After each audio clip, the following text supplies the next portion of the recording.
gbenews.com/your say, because GB News is your channel, Britain's news channel.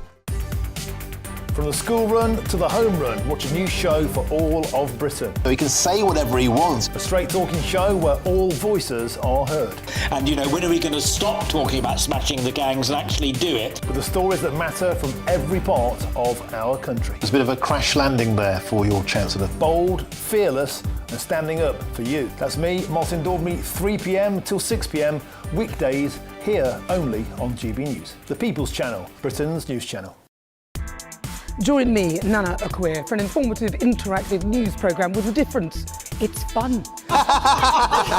No, he didn't say that, Dave. I'm so surprised. I think there's an element of truth to that. Join me from 3 p.m. every weekend, only on GB News, Britain's news channel. Hi, I'm Michelle Dewberry, and my show is your opportunity to cut through all the noise and dive in headfirst to some robust debates. Ideas clash. Situation, isn't it? Because the failure is you're deliberately avoiding my point. Nothing's held back. And if you think this is the end of it, wait for more. And we do not shy away from the difficult stuff. Sometimes I want to shake people and say, if only you understood. So join me on Jubes & Kerr weeknights at 6 p.m, only on GB News, Britain's news channel. Britain deserves a newsroom that puts the facts and your voice first. Well, and that's what you get on GB News. Lively debates, lively conversation. And we're not afraid to hold power to account. And each other. So join me, Andrew Pearce. And me, Miriam Cates, for Britain's Newsroom, weekdays from 9:30 on GB News.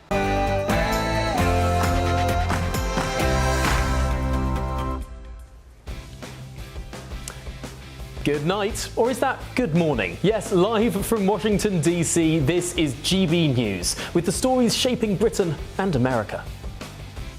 One of the things he is going to do, I think he's going to open up the North Sea. That'll make UK pretty rich, I'll tell you. As a vital decision on the North Sea looms, the Prime Minister, well, is he going to listen to those environmental campaigners, or is he going to heed the advice of President Trump today and drill Andy Drill? Also tonight... Mr. President, is there enough food on the USS Lincoln? Yeah, it is. That was a CNN fake report. Yes, President Trump has dismissed claims of a mental health crisis and poor living conditions aboard the USS Abraham Lincoln, an aircraft carrier, berating a CNN journalist and labelling it fake news. But just what is the truth about this gripping story of that aircraft carrier on its lengthy deployment in the Strait of Hormuz? Also tonight... The British taxpayer is acting as the welfare state for the world. That's unfair.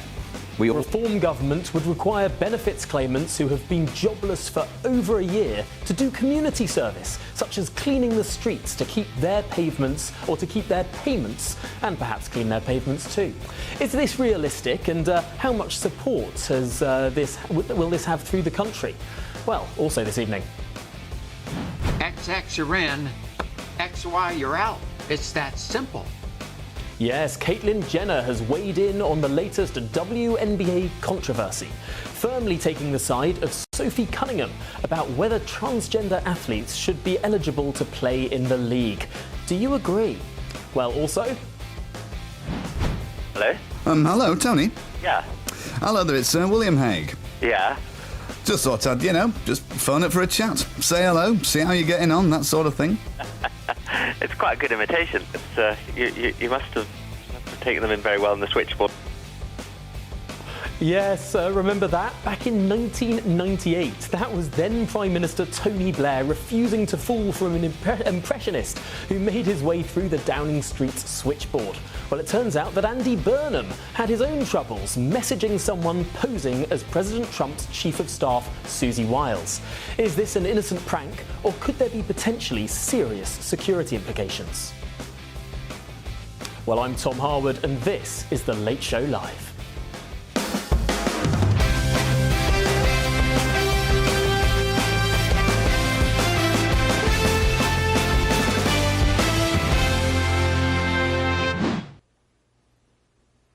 Yes, welcome indeed to The Late Show Live. Joining me this evening in Washington, D.C. is my panel of Senior Research Fellow at the Heritage Foundation, Simon Hankinson, and showbiz journalist Nelson Aspen.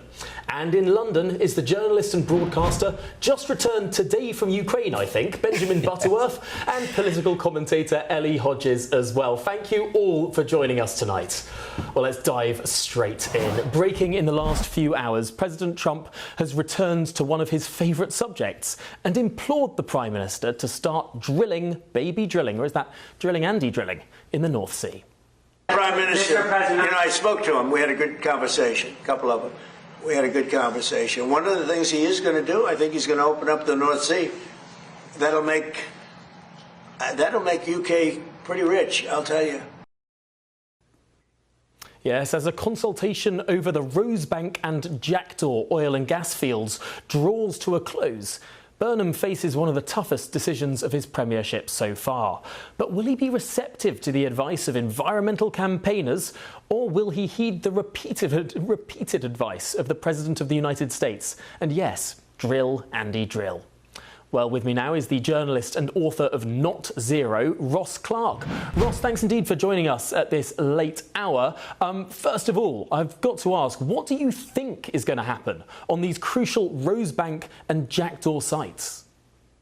Well, it would be a bit unusual if UK government policy was actually announced by President Trump. I don't think that's quite how things are supposed to work. So whether Andy Burnham really has told him he's going to open up North Sea drilling or not, I think the reports that I've been hearing is that Andy Burnham will approve renewed drilling in the Jackdaw field, which is the gas field east of Aberdeen, but possibly not the Rosebank field west of the Shetlands, which is a oil and gas field.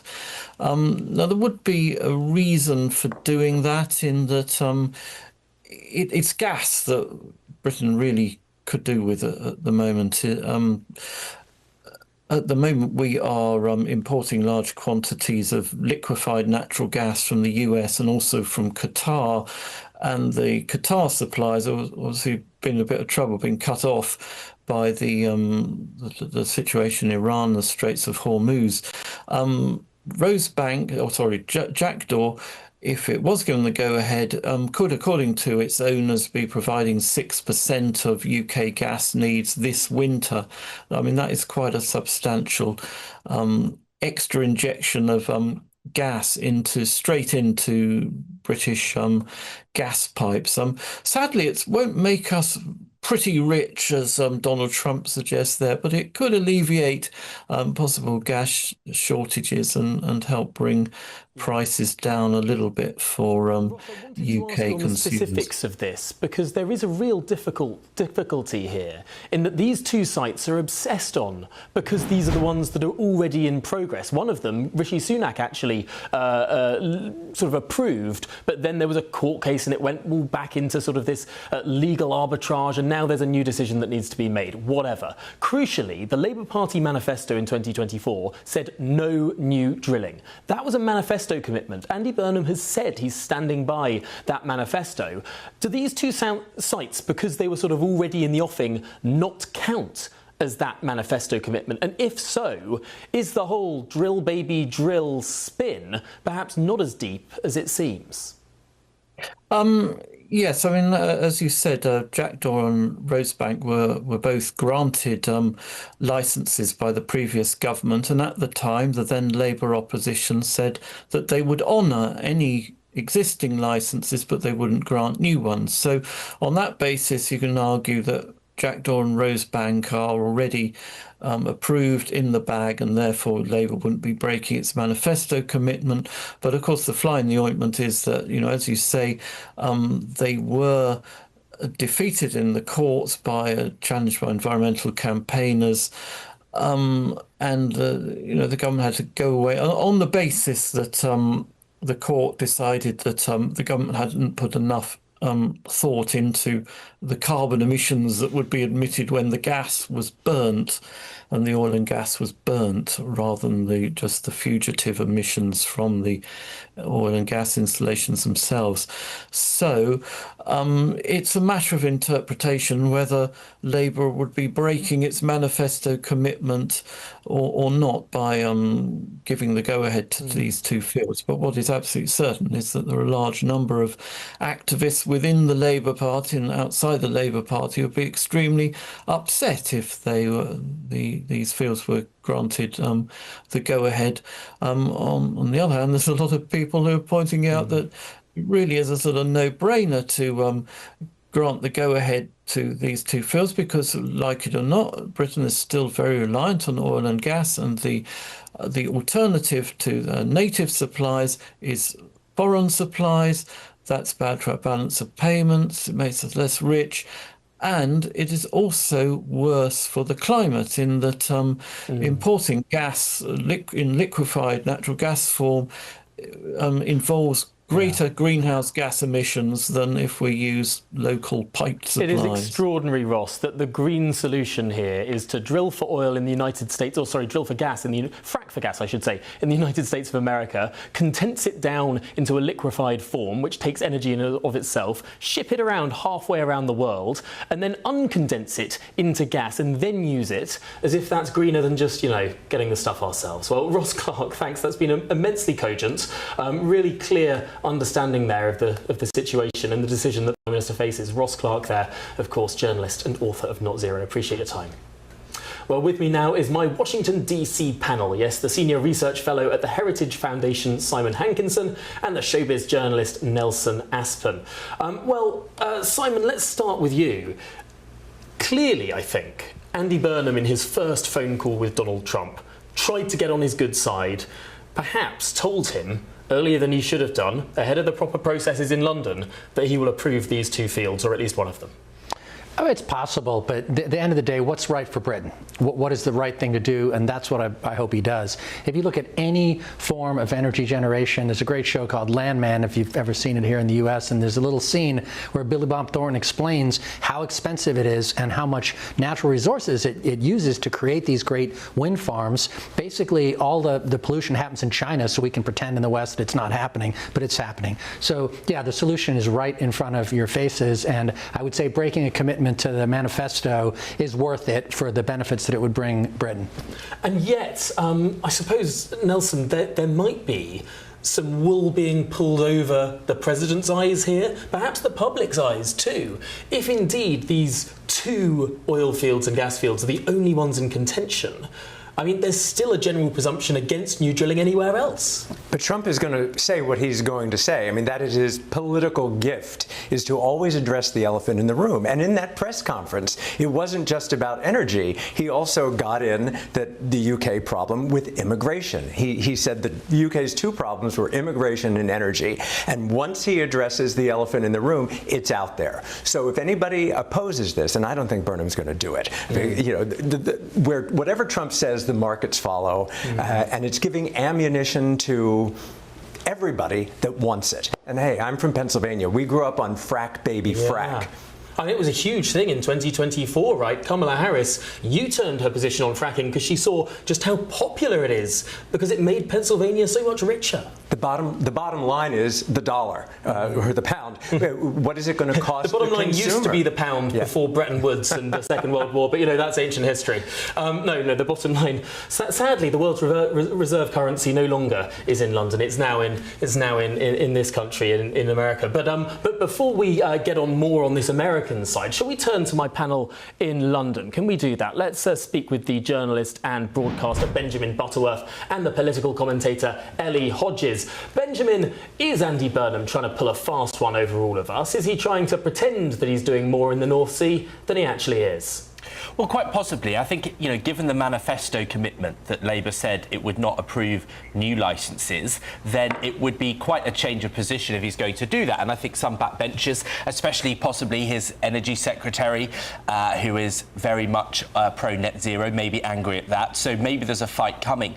But I also think this quite well could be illustrating that he's good at politics. He's emphasising what he is going to drill in the North Sea, and he's illustrating that to the US president, which would strike me as quite wise politics. I think sometimes with this debate, we frame it in the wrong way. Governments frame it in the wrong way. I think it should be less about the need, though it is very important, to get to net zero and be environmentally responsible, and we should talk about energy security. Because if you're having energy security in a way that China is actually rapidly adapting to, well, then you make the argument that actually some drilling in the North Sea, while we still have a few decades of resource, makes sense, but so does tidal power, so does wind power. These are things that Britain could massively harness, and it would mean that we weren't as vulnerable to shocks from things like the Iran and Ukraine wars. And I think if Andy Burnham were to talk about it in that way, he may have more political leverage. Ellie, do you think Andy Burnham is being politically clever here? Well, I think it'll be interesting to see, because with Andy Burnham on a range of issues, he does speak quite well on it, and you listen to him and you think, actually, oh, he's actually got the mood of the nation there. But it'll be interesting to see with all of these things that he says he's going to do, if he actually does it. And I think this whole issue of energy is really important, and I think that Trump's relationship with Andy Burnham, and especially with Ed Miliband, is going to be really based on what he does in the North Sea and our energy policy overall. Well, Simon, of course, the United States has soared above Europe in energy security, not just under Republican presidents, but under Democratic presidents as well. There does seem to be some sort of consensus in the United States of America that doesn't exist in Europe when it comes to particularly fracking for gas. Yeah, I mean, it's been politically contentious, and I would say the left as a whole is less in favor of using fossil fuels. But yeah, we have enormous resources. We're fully self-sufficient now. And the one thing we don't do as much as we should is nuclear power, which France has done. Britain at one point had a fairly substantial nuclear Britain power. was the first country in the history of the world to open a commercial nuclear power station, the first one. Yeah, and it is the bridge that gets you to nuclear fusion, which is around the corner, 20, 30 years off.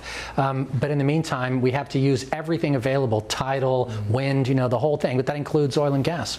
Well, really fascinating discussion. We'll have more of this, of course, throughout the programme. Do stay with us. Now, we should say that a spokesman for the Department of Energy Security and Net Zero has previously said that the North Sea remains a vital national asset, supporting jobs, growth and the UK's energy security. We are clear that oil and gas will continue to play an important role in our energy system for decades to come, alongside transitioning to clean power to protect jobs and tackle the climate crisis. That's from the government. Well, still ahead on the Late Show Live. Mr. President, is there enough food on the USS Lincoln? Yeah, it is. That was a CNN fake report. Well, President Trump has dismissed claims of a mental health crisis and poor living conditions aboard the USS Abraham Lincoln, berating a CNN journalist, labelling it fake news. But just what is the truth about this gripping story of the aircraft carrier on its very lengthy deployment in the Strait of Hormuz? Well, this is the Late Show Live, only here on GB News.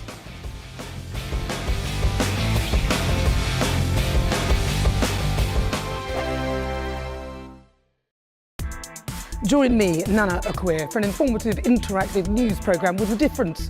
It's fun. No, he didn't say that, though. I'm so surprised. I think there's an element of truth to that. Join me from 3 p.m. every weekend, only on GB News, Britain's news channel. Hi, I'm Michelle Dewberry, and my show is your opportunity to cut through all the noise and dive in headfirst to some robust debates. Ideas clash. Situation, No, isn't it? because the failure is you're deliberately avoiding my point. Nothing's held back, And if you think this is the end of it, wait for more. and we do not shy away from the difficult stuff. Sometimes I want to shake people and say, if only you understood. So join me on Jubes and Kerr weeknights at 6 p.m. only on GB News, Britain's news channel. From court mornings to warm family brunches, from football to tennis in the car, in the kitchen. GB News Breakfast is there with the stories you need and the conversations that matter. Anyway, let's talk business. Well, it has been a historic night in British politics. It's astonishing, isn't it? We're here again to start your day just right. GB News Breakfast. Every morning from 6 a.m. Only on GB News. Britain's news channel. Some people enjoy lazy Sunday mornings, but not me. What's the truth of the matter? So that's a very live question. Would you support him if he waters down these plans? Before the spin sets in, I'll be getting to the truth. This is personal. No soft questions, no easy answers. It's one thing if the state has rules in this country. It's another thing whether the police and others actually police them. Setting the agenda and holding those in power to account. You can't really blame her if the system is set up this way. You will not want to miss it, trust me.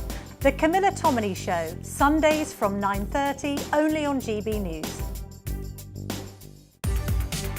From the school run to the home run, watch a new show for all of Britain. He can say whatever he wants. A straight talking show where all voices are heard. And, when are we going to stop talking about smashing the gangs and actually do it? With the stories that matter from every part of our country. There's a bit of a crash landing there for your Chancellor. Bold, fearless and standing up for you. That's me, Martin Daubney, 3 p.m. till 6 p.m, weekdays, here only on GB News. The People's Channel, Britain's news channel. Westminster's full of talk, but out here, it's the real world. Am I allowed to talk now? No, that's it. This is where it matters, real people and real lives. That's what politics is all about. The fact that Trump made a good start, no. Straight answers, no spin, and just a couple of pints. How many fingers have I got up? About 10. So join me for Lee Anderson's Real World every Friday at 7 p.m, only on GB News. The People's Channel, Britain's news channel.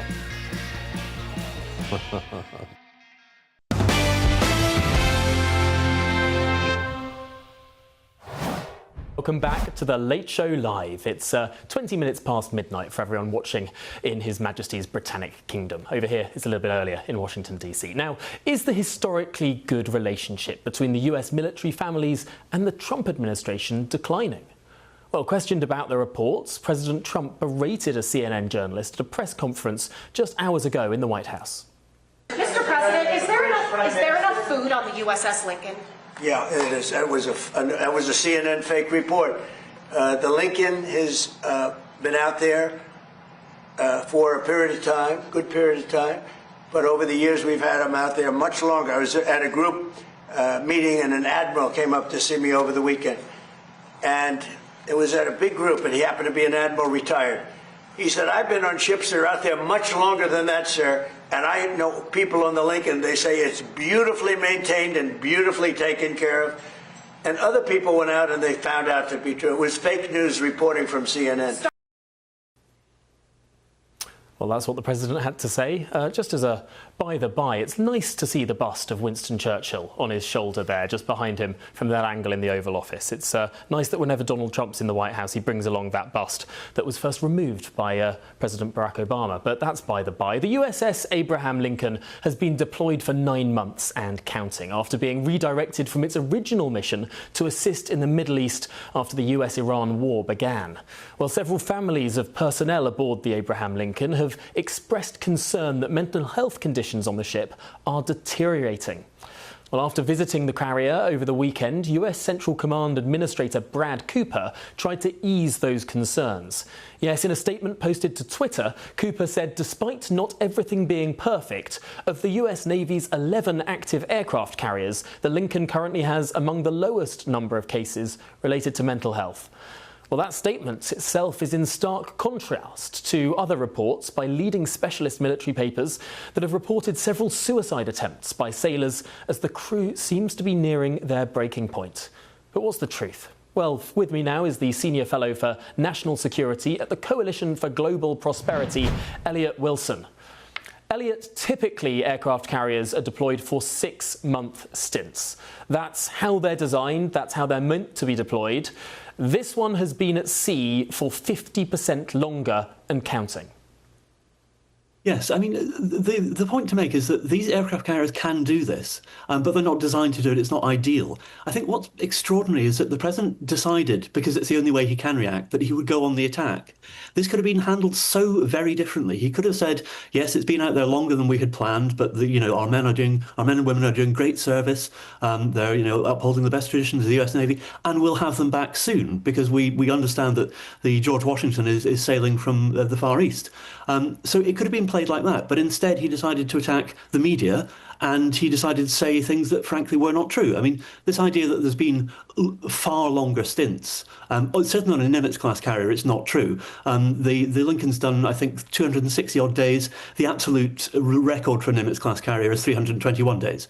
So this idea that this admiral told him that he'd done far longer That stints... is in a time of relative global peace and prosperity. I mean, if you go back further, you can find aircraft carriers that have stayed a lot longer out at sea.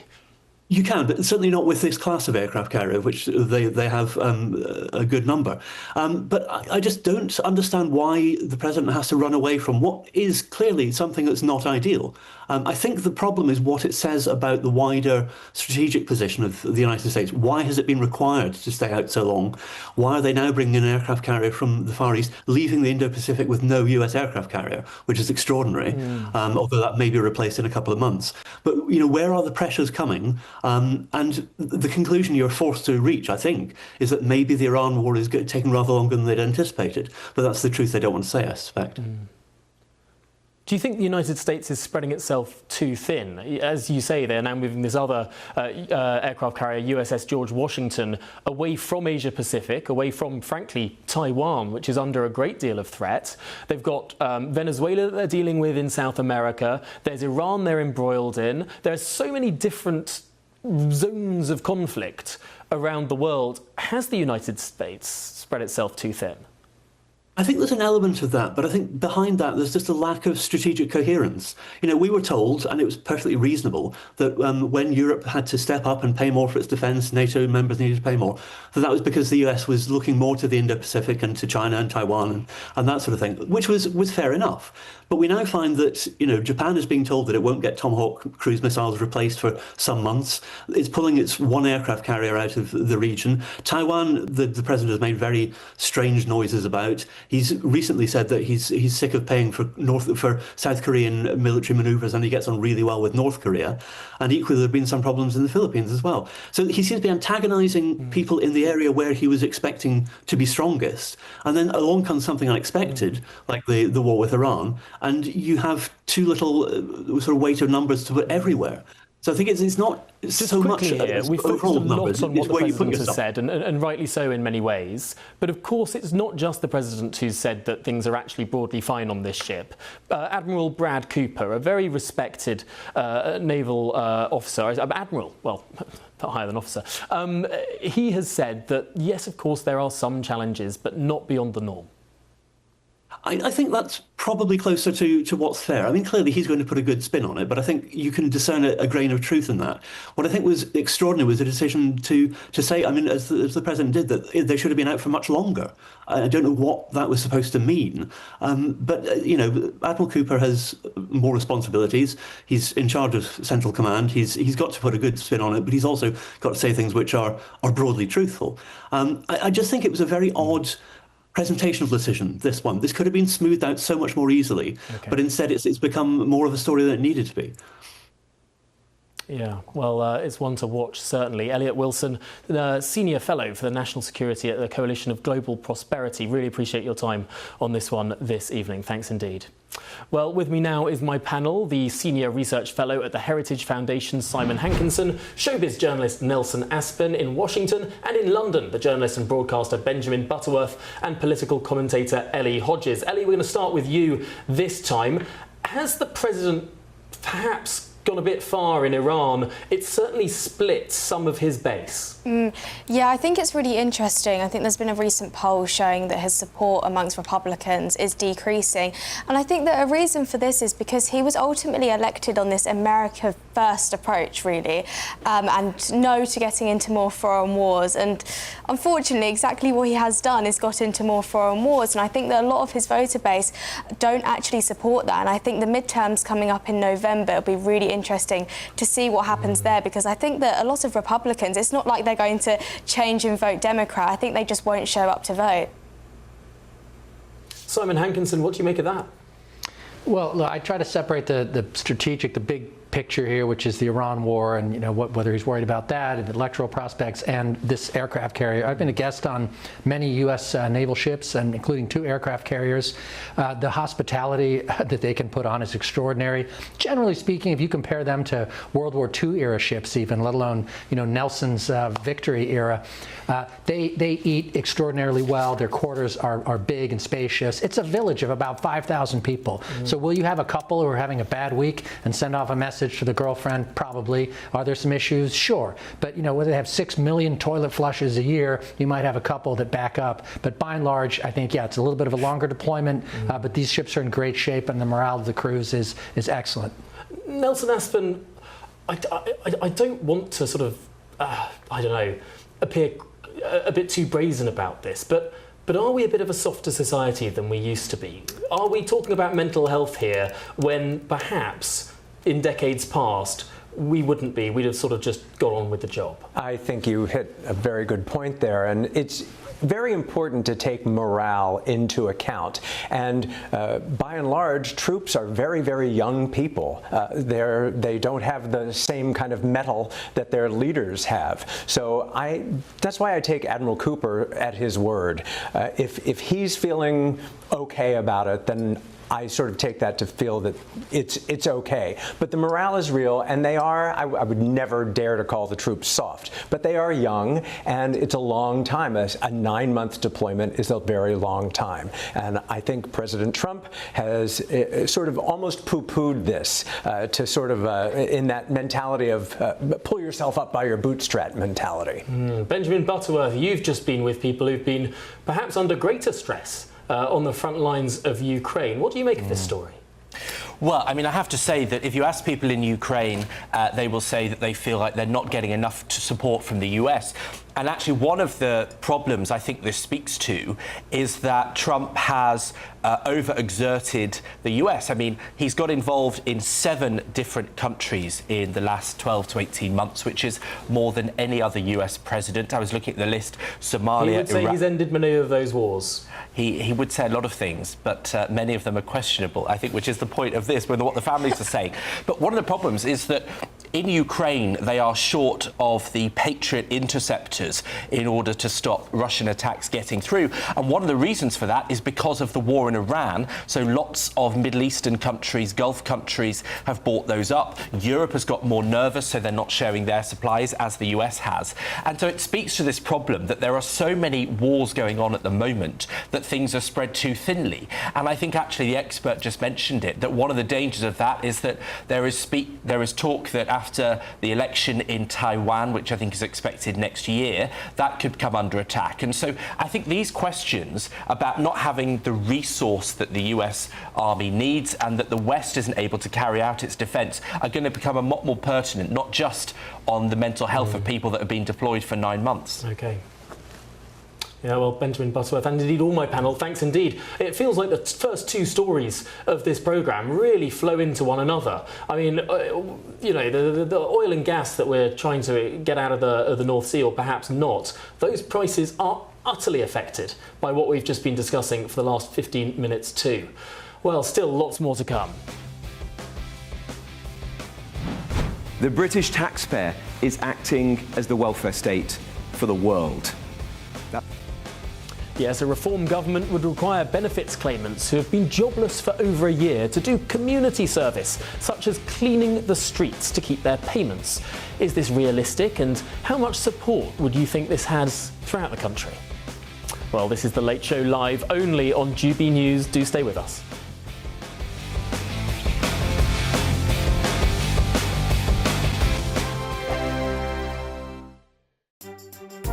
Some people enjoy lazy Sunday mornings, but not me. What's the truth of the matter? So that's a very live question. Would you support him if he waters down these plans? Before the spin sets in, I'll be getting to the truth. This is personal. No soft questions, no easy answers. It's one thing if the state has rules in this country. It's another thing whether the police and others actually police them. Setting the agenda and holding those in power to account. You can't really blame her if the system is set up this way. You will not want to miss it, trust me.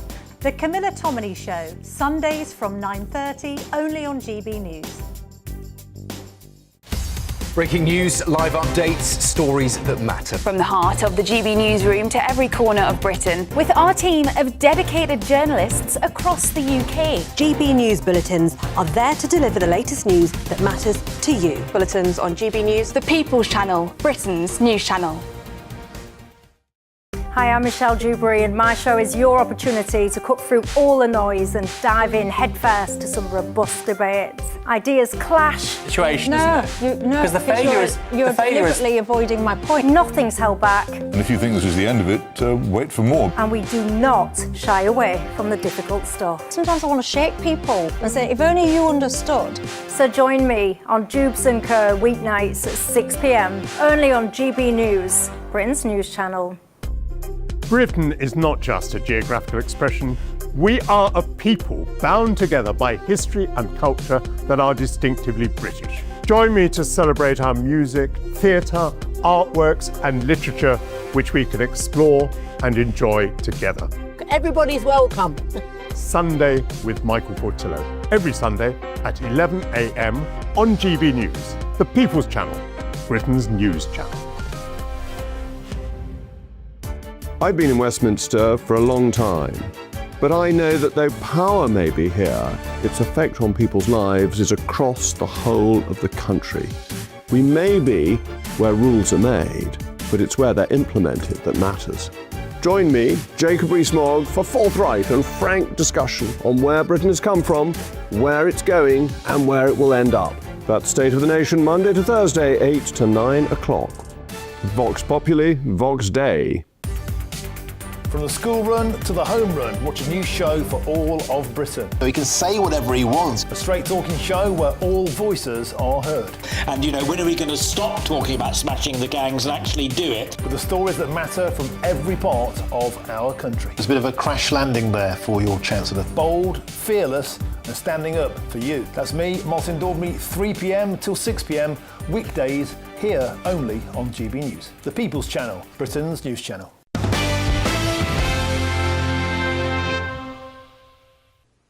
Welcome back to the Late Show Live. Now, a reform government would require benefits claimants who have been jobless for over a year to do community service, like cleaning the streets to keep their payments and indeed clean their pavements, under plans announced on Monday. I'm therefore announcing that a reform government will introduce a welfare to work scheme that will require long-term benefits claimants who are fit to work to provide 20 hours a week of work for their community, organised by their local council. They'll work to clean up high streets and parks, to beautify neglected places, to carry out minor repairs, to staff libraries and community centres, to perform many other tasks from the list that we've published today. We'll also embrace local charities and community groups and ask them to help us and take part.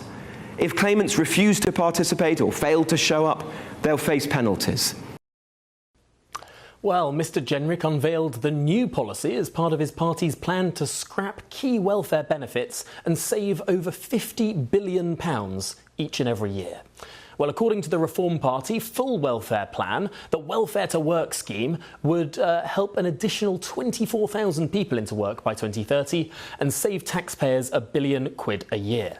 Well, the tasks would be assigned to claimants based on the needs of their community, which could include maintaining council house stock, restoring highways and helping in libraries and other cultural facilities. But would this work? Well, with me now is the political commentator Jess Kane. Jess, some people might say that perhaps benefit claimants who have been out of work for more than a year, they might not be the most motivated people to sweep the streets. Well, I think motivation will come with the threat of potentially losing any benefits. And actually, I think the criticism that we've seen for this policy is that it's a punishment. Well, I don't see it as a punishment. This is an incentive. Benefit claimants who are having to do this, they can do a variety of tasks. 87 different placements have been offered on reform's lists. And not only that, their travel is completely covered. They will get given food costs. I would be really pleased if all I had to do was clean a few community signs in my local village and you're still able to claim benefits. I would see it as a good thing personally. Is this sort of aiming at the wrong area? I mean, the number of long-term unemployed people in Britain is relatively low by historic standards. Indeed, Ian Duncan Smith's reforms from the coalition government did decrease the number of people who are consistently claiming unemployment benefit, because of course you do have to prove you're looking for work. The problem with the benefit system, particularly since COVID, is the massive expansion of people who are classed not as unemployed, but as out of the labour force altogether, off long-term sickness benefits rather than unemployment benefits, is what's been absolutely ballooning in the welfare budget. Well, that completely needs to be targeted itself, because exactly that. There are too many people out of work saying that they're too depressed to go to work. Well, I think going to work is one of the best ways to combat depression.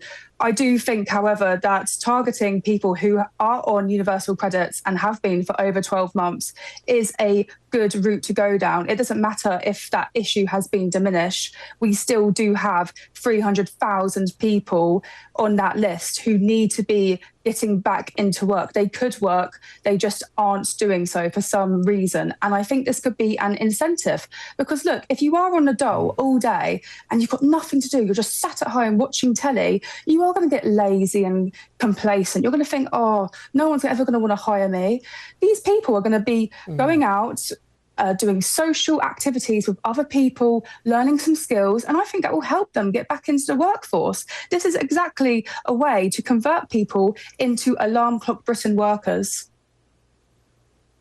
Well, Jess Kane, thanks indeed for talking that through. I think that you've raised some really, really pertinent points there. Political commentator Jess Kane, of course. Well, with me now is my panel, the Senior Research Fellow at the Heritage Foundation, Simon Hankinson, the showbiz journalist Nelson Aspin in Washington, and in London is the journalist and broadcaster Benjamin Butterworth, and the political commentator Ellie Hodges. OK, who are we going to start with? Benjamin, why not you? What can you possibly point to in this plan that is unreasonable? If people have been out of work for a year, the government says that they are fit to work, why shouldn't they help back, give back to their communities? Well, fine. Tony Blair suggested something very similar, but learned that it was unenforceable and inefficient in reality, which is why a very similar idea had been dropped before.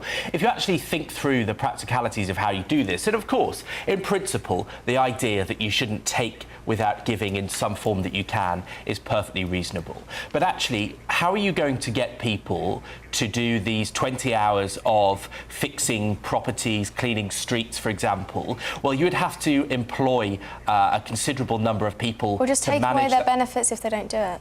Right, but you would still have to employ people in order to enact a scheme of this scale, in which you'd be looking at potentially, many thousands of people having to go and do these jobs. It would involve a whole new set of bureaucracy, a whole new set of staff, and I would suggest that if that ends up costing more than the money that it in theory could save, then that is not a sensible way to use public funds. And then I would also just say Ellie, that you're trying to come in there. Let's. We'll get to your second point in a bit, Benjamin. But Ellie, you're vigorously disagreeing there.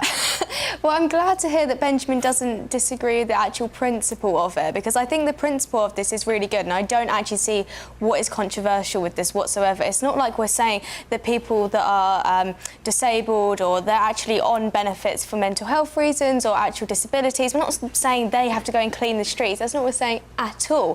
What they are saying is that people that are on long-term unemployment, that are fit to work, that have quite literally been told they are fit to work, these are the ones that are going to be giving back to their community, and I don't think that it couldn't happen. How do you make them, Ellie? You take away their benefits if they don't do it. Look, these are people that, as Tom said rightly, there aren't that many people in this bracket. I think it's, sometimes overblown. Often it's generational that people don't have this.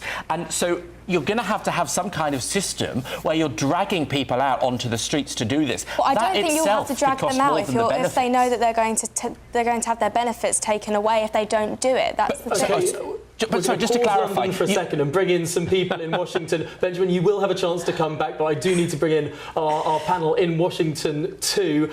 Nelson Aspin, you were nodding along with Ellie. Well, it's ludicrous to say we're not going to do it because it's too hard to enforce. That's ridiculous. People have gotten so used to handouts that they've forgotten how to earn things. And if you want things, you should go out and earn them.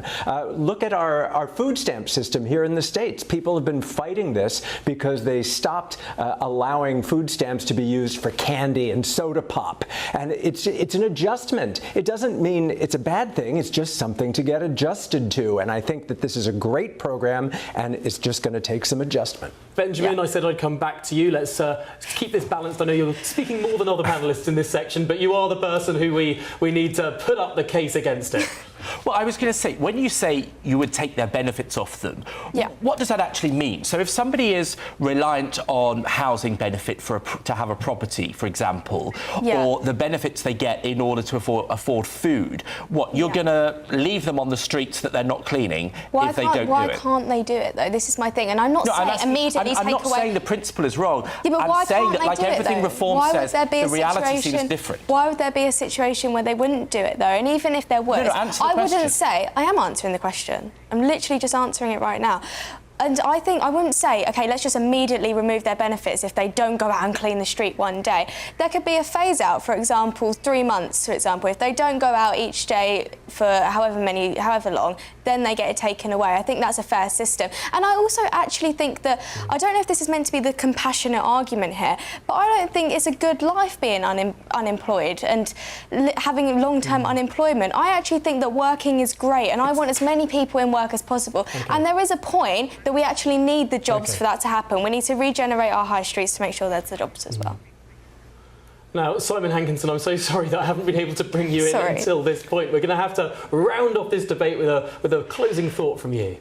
Look, welfare is always a ratchet. You know, it starts off, you're trying to stop crippled miners from dying of black lung without, medical care, and it ends up with people getting free BMWs because they feel anxious. Every now and then you got to reset the clock and bring things back a bit, and that's what this is trying to do, and I think it's great. Well, thank you to all of my panel, and particularly I hope that things don't get too feisty during the next advert break in London. Do kiss and make up. But we'll have much more of this, of course, coming up on The Late Show Live. Still ahead. Yes, we'll be looking at the day's newspapers, starting with The Eye, which goes with neighbours told don't phone 999 to report next door's barbecue. Yes, genuinely. This is The Late Show Live, only on GB News.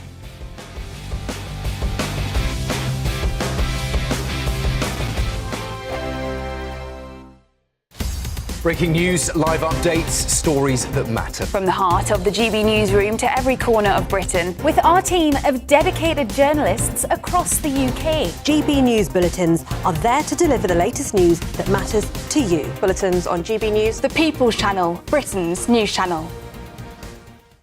From court mornings to warm family brunches. From football to tennis in the car. In the kitchen. GB News Breakfast is there. With the stories you need and the conversations that matter. Anyway, let's talk business. Well, it has been a historic night in British politics. It's astonishing, isn't it? We're here again. To start your day just right. GB News Breakfast. Every morning from 6 a.m. Only on GB News. Britain's news channel. Westminster's full of talk, but out here, it's the real world. Am I allowed to talk now? No, that's it. This is where it matters, real people and real lives.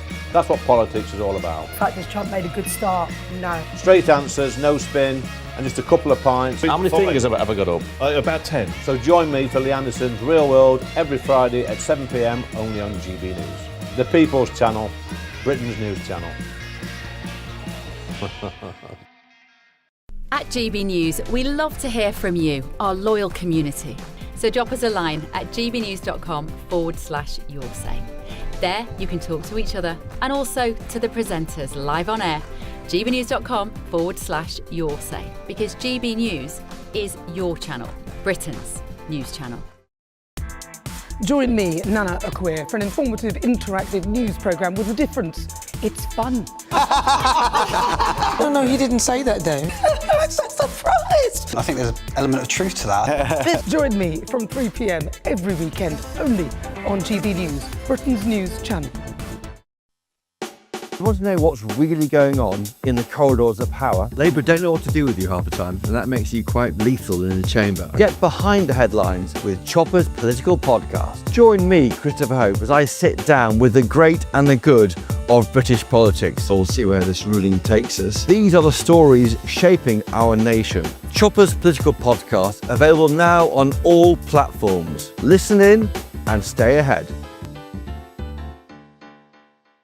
Hi, I'm Michelle Dewberry, and my show is your opportunity to cut through all the noise and dive in headfirst to some robust debates. Ideas clash. Situation, No, isn't it? Because the failure is you're deliberately avoiding my point. Nothing's held back, And if you think this is the end of it, wait for more. and we do not shy away from the difficult stuff. Sometimes I want to shake people and say, if only you understood. So join me on Jubes & Co. weeknights at 6 p.m. only on GB News, Britain's news channel.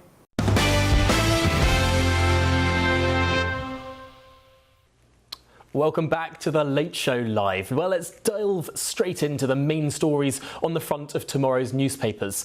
Now, this one particularly caught my eye. Let's start with the I paper, which is reporting neighbours told don't phone 999 to report next door's barbecue.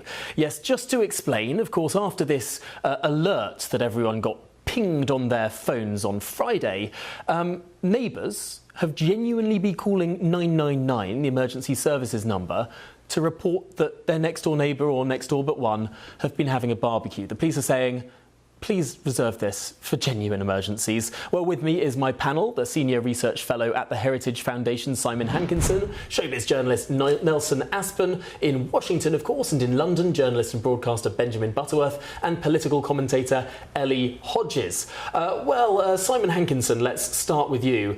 Do you think that perhaps Andy Burnham is to blame here for pinging everyone in Britain's phones, and now everyone's pinging the police? I'm not going to pin this one on the Prime Minister. I have a feeling it belongs at a level somewhat below him. But yeah, it does seem kind of crazy. I guess if you're having a heat wave and things are dry, fires can be caused, and so it can be dangerous, and it makes sense to be cautious. But yeah, the police probably have other things to be worrying about. Nelson Aspen, this has been a particular problem. I remember back in COVID, when we had COVID restrictions, lots of people were peeking through their curtains, checking that their neighbours were following the rules. Is this sort of, nosy neighbour stuff just something we have to live with? Absolutely. It appeals to all the worst instincts of those nosy neighbours. This is exactly why my parents used to say, good fences make good neighbours. Mind your own damn business. Benjamin Butterworth, this surely is the fault of the emergency alert. People wouldn't be phoning the police about barbecues if everyone hadn't been alerted to say don't have a barbecue. Yeah, you say that, but then, what's happening with the wildfires and some of the inappropriate, unacceptable behaviour that's prompted it, I actually think I would call the police about my neighbours if they were doing something like that. Police? Absolutely. Benjamin, you're having a laugh. I'm an unapologetic curtain-twitching Karen. I make no apology. The fact is that people should be shamed if they're doing dangerous activities when we're in the middle of our fifth heat wave. There's reports we're about to have our sixth. There is literally no other crime in Britain. Do you think that there is no violent crime, no theft, no arson even? Why not phone the police about arson rather than someone cooking a sausage? Or do you think that, Battersea Park or some great forest going up in flames is a good thing? I don't think that, and I think you should put social pressure on people to shame them for behaviour that risks that happening. Ellie, we're going to bring you in. I can imagine that you don't quite agree with Benjamin's bizarre suggestion. I actually can't believe this conversation is real right now. I mean, we're actually talking about calling 999 over your neighbour having a barbecue. It's actually quite sad, really. I mean, I love it when it gets to summer and you can smell the neighbour's barbecue going. It's part of summer, and I think the fact that you would call 999 over that just because... I just find it ridiculous. I just think it's insane. It's a waste of police time as well. Yeah, it does seem like there are certain levels of these things, and perhaps a phone call to the council if you really wanted to be a very nosy neighbour. But Simon Hankinson, are there these sorts of problems in the United States as well? Yeah, there are, and we have places that are, I mean, when I was growing up in Britain, it wasn't all that dry. I know times have changed a bit, but it rained a lot, so you didn't have a big danger of wildfires. But in parts of the United States, we really do have a danger. Up in New Hampshire, from time to time, they put a warning sign out saying, no fires, be really careful. In California, we know that a left-wing nut job apparently set fire to the Pacific Palisades and burned down billions of dollars worth of property and ruined, hundreds of thousands of lives. So yeah, we have to be extra careful in certain places at certain times, for sure. But would you call the police about someone having a little barbecue in their garden? It would depend where it was. If you're in a national park and there's a fire alert and it's incredibly dry, it just takes one spark and one bit of wind and you can destroy acres and kill animals and maybe even people. So yeah, it would depend where it was. And if it was in the middle of London and there was no grass around and someone's cooking a sausage, seems pretty silly to call the cops. And Nelson Aspin, what do you make of it? Well, I don't have barbecues in Manhattan, but no, I understand, and he makes an excellent point about wildfires, and I guess it depends on where you are. But to use the emergency phone system for this does seem like a tremendous overreach. Right, and I think, Ellie, clearly what the police have said, just to get their precise words, the fire and rescue services have urged the public to reserve 999 for genuine situations where people may be in danger. It seems like the police do not think a little barbecue in the garden is a genuinely dangerous situation.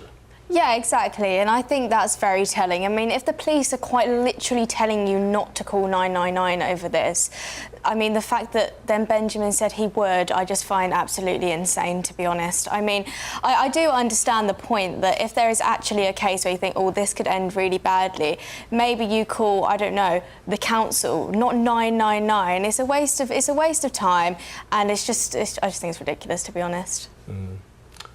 Well, the police are concerned about frivolous phone calls. Benjamin, don't be surprised if there's a knock at your door in the coming hours when you get home. Well, more coming up in the next hour, including this.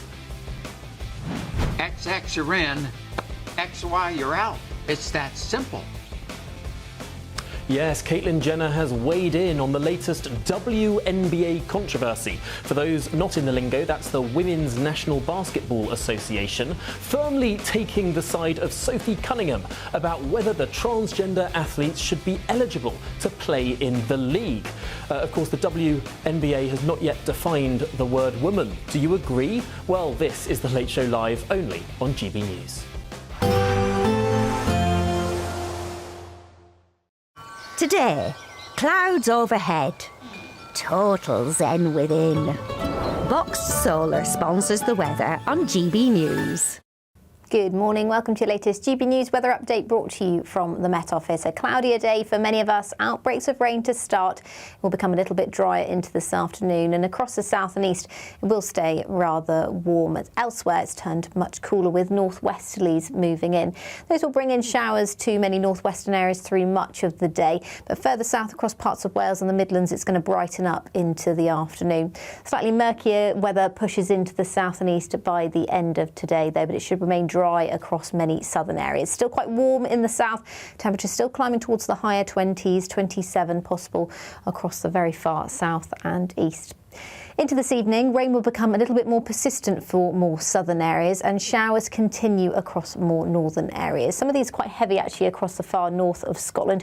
You can see those brighter colours. That shows where we'll see the heavier rain. It will be showery, so not everyone's going to see that heavier rain. And across eastern areas of Scotland, it will stay largely dry through this evening and overnight, with the showers more focused across western areas, pushing into parts of northwestern England, North Wales too. A dry start to the night across the south, but that will change as the night goes on. An area of quite light rain but persistent will push across more southern and central areas of England and Wales, bringing most areas a little bit of water on the ground. It isn't going to last all that long as it does clear through by Wednesday, but further showers are on the way throughout Thursday. Fairly fresh night for more northern areas, still quite mild and humid across the very far south coast. But that fresher feel will become more widely felt throughout Wednesday as we're all into that fresher air by the middle of this week. That brings sunny spells and some outbreaks of quite heavy rain. Some of these showers you can see do bring a risk of thunderstorm, which means hail as well as lightning too. So you could see some quite heavy downpours, but some sunshine in between, with temperatures much closer to average for this time of year. Bye-bye. Today, clouds overhead. Total zen within. Boxed Solar sponsors the weather on GB News. Join me, Nana Akweer, for an informative, interactive news programme with a difference. It's fun. No, he didn't say that, though. I'm so surprised. I think there's an element of truth to that. Join me from 3 p.m. every weekend, only on GB News, Britain's news channel.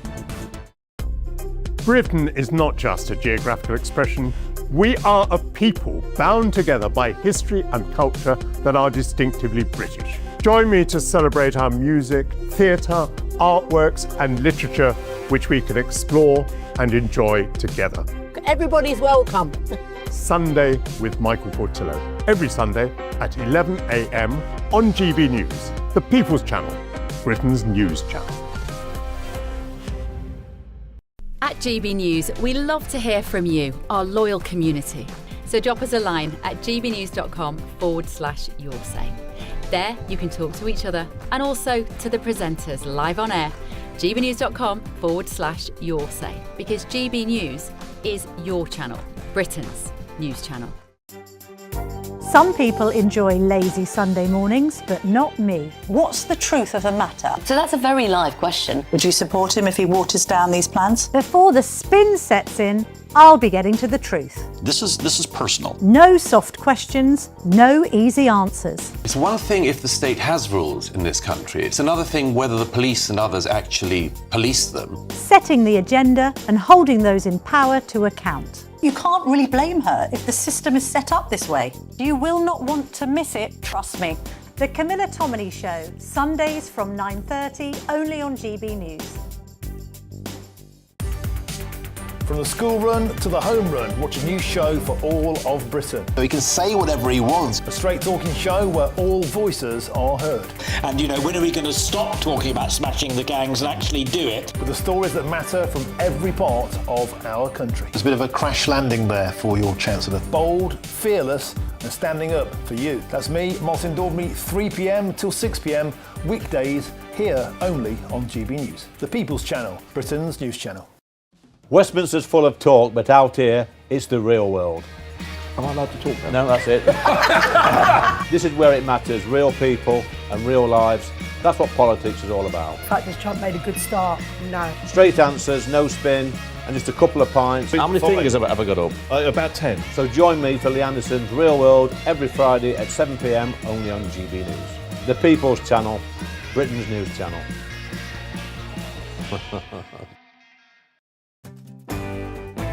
I'm Tom Harwood. This is GB News, Britain's news channel.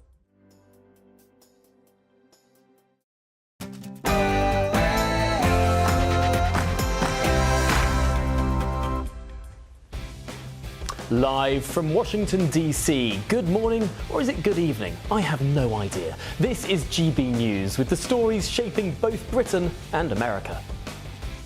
One of the things he is going to do, I think he's going to open up the North Sea. That'll make UK pretty rich, I'll tell you. Yes, as a decision on the North Sea looms, is the Prime Minister going to listen to environmental campaigners, or is he going to heed the advice of President Trump today and drill Andy drill? Also tonight, XX you're in, XY you're out. It's that simple. Caitlyn Jenner has weighed in on the latest WNBA controversy, firmly taking the side of Sophie Cunningham about whether transgender athletes should be eligible to play in the league. Do you agree? Also, is that okay for your dad to have a meme coin? I think, of course, when he did that before he was in office, he did these things. The reason we got into crypto, and we're all in on crypto, and we're doing American Bitcoin, and we have World Liberty Finance and USD1. Yes, a trust company with affiliations to Trump's family's crypto business has received conditional approval to establish a new bank. Well, the plan has sparked criticism from Democrats who argue that granting bank status to a business affiliated with the Trump family presents a conflict of interest. Also, and the president told Fox News if Oman gets in the way, we'll bomb the S out of them. yes, President Donald Trump has threatened to bomb Oman if it continues negotiations with Iran without American approval. The president's threat comes as the 60-day ceasefire between the US and Iran is set to expire. Is there any end in sight for this intractable conflict? Also... Hello? Hello, Tony. Yeah. Hello there, it's William Hague. Yeah. Just thought I'd, just phone it for a chat. Say hello, see how you're getting on, that sort of thing. It's quite a good imitation, but you must have taken them in very well on the switchboard. That was a generation ago when Prime Minister Tony Blair was refusing to fall for an impressionist who made his way through the Downing Street switchboard. Well, it turns out that in today's day and age, Andy Burnham was messaged by a person posing as the President of the US, Trump, yes, President Trump's Chief of Staff, Susie Wiles, on screen now. An incredible, powerful person here in DC. Is this an innocent prank, or could there be potentially security implications? Well, I'm Tom Harwood, and this is The Late Show Live.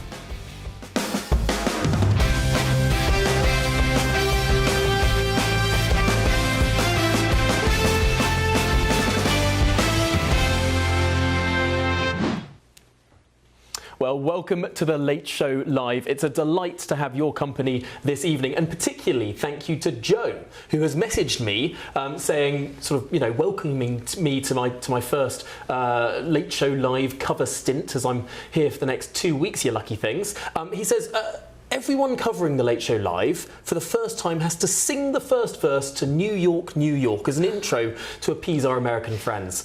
Now, I'm not sure, Joe, if you're being entirely serious there, but I think I'm going to not fall for that one in the way that Andy Burnham fell for the imposter posing as Susie Wiles. Well, joining me in Washington this evening is my panel of Senior Research Fellow at the Heritage Foundation, Simon Hankinson, and the showbiz journalist, Nelson Aspen. Start spreading the news.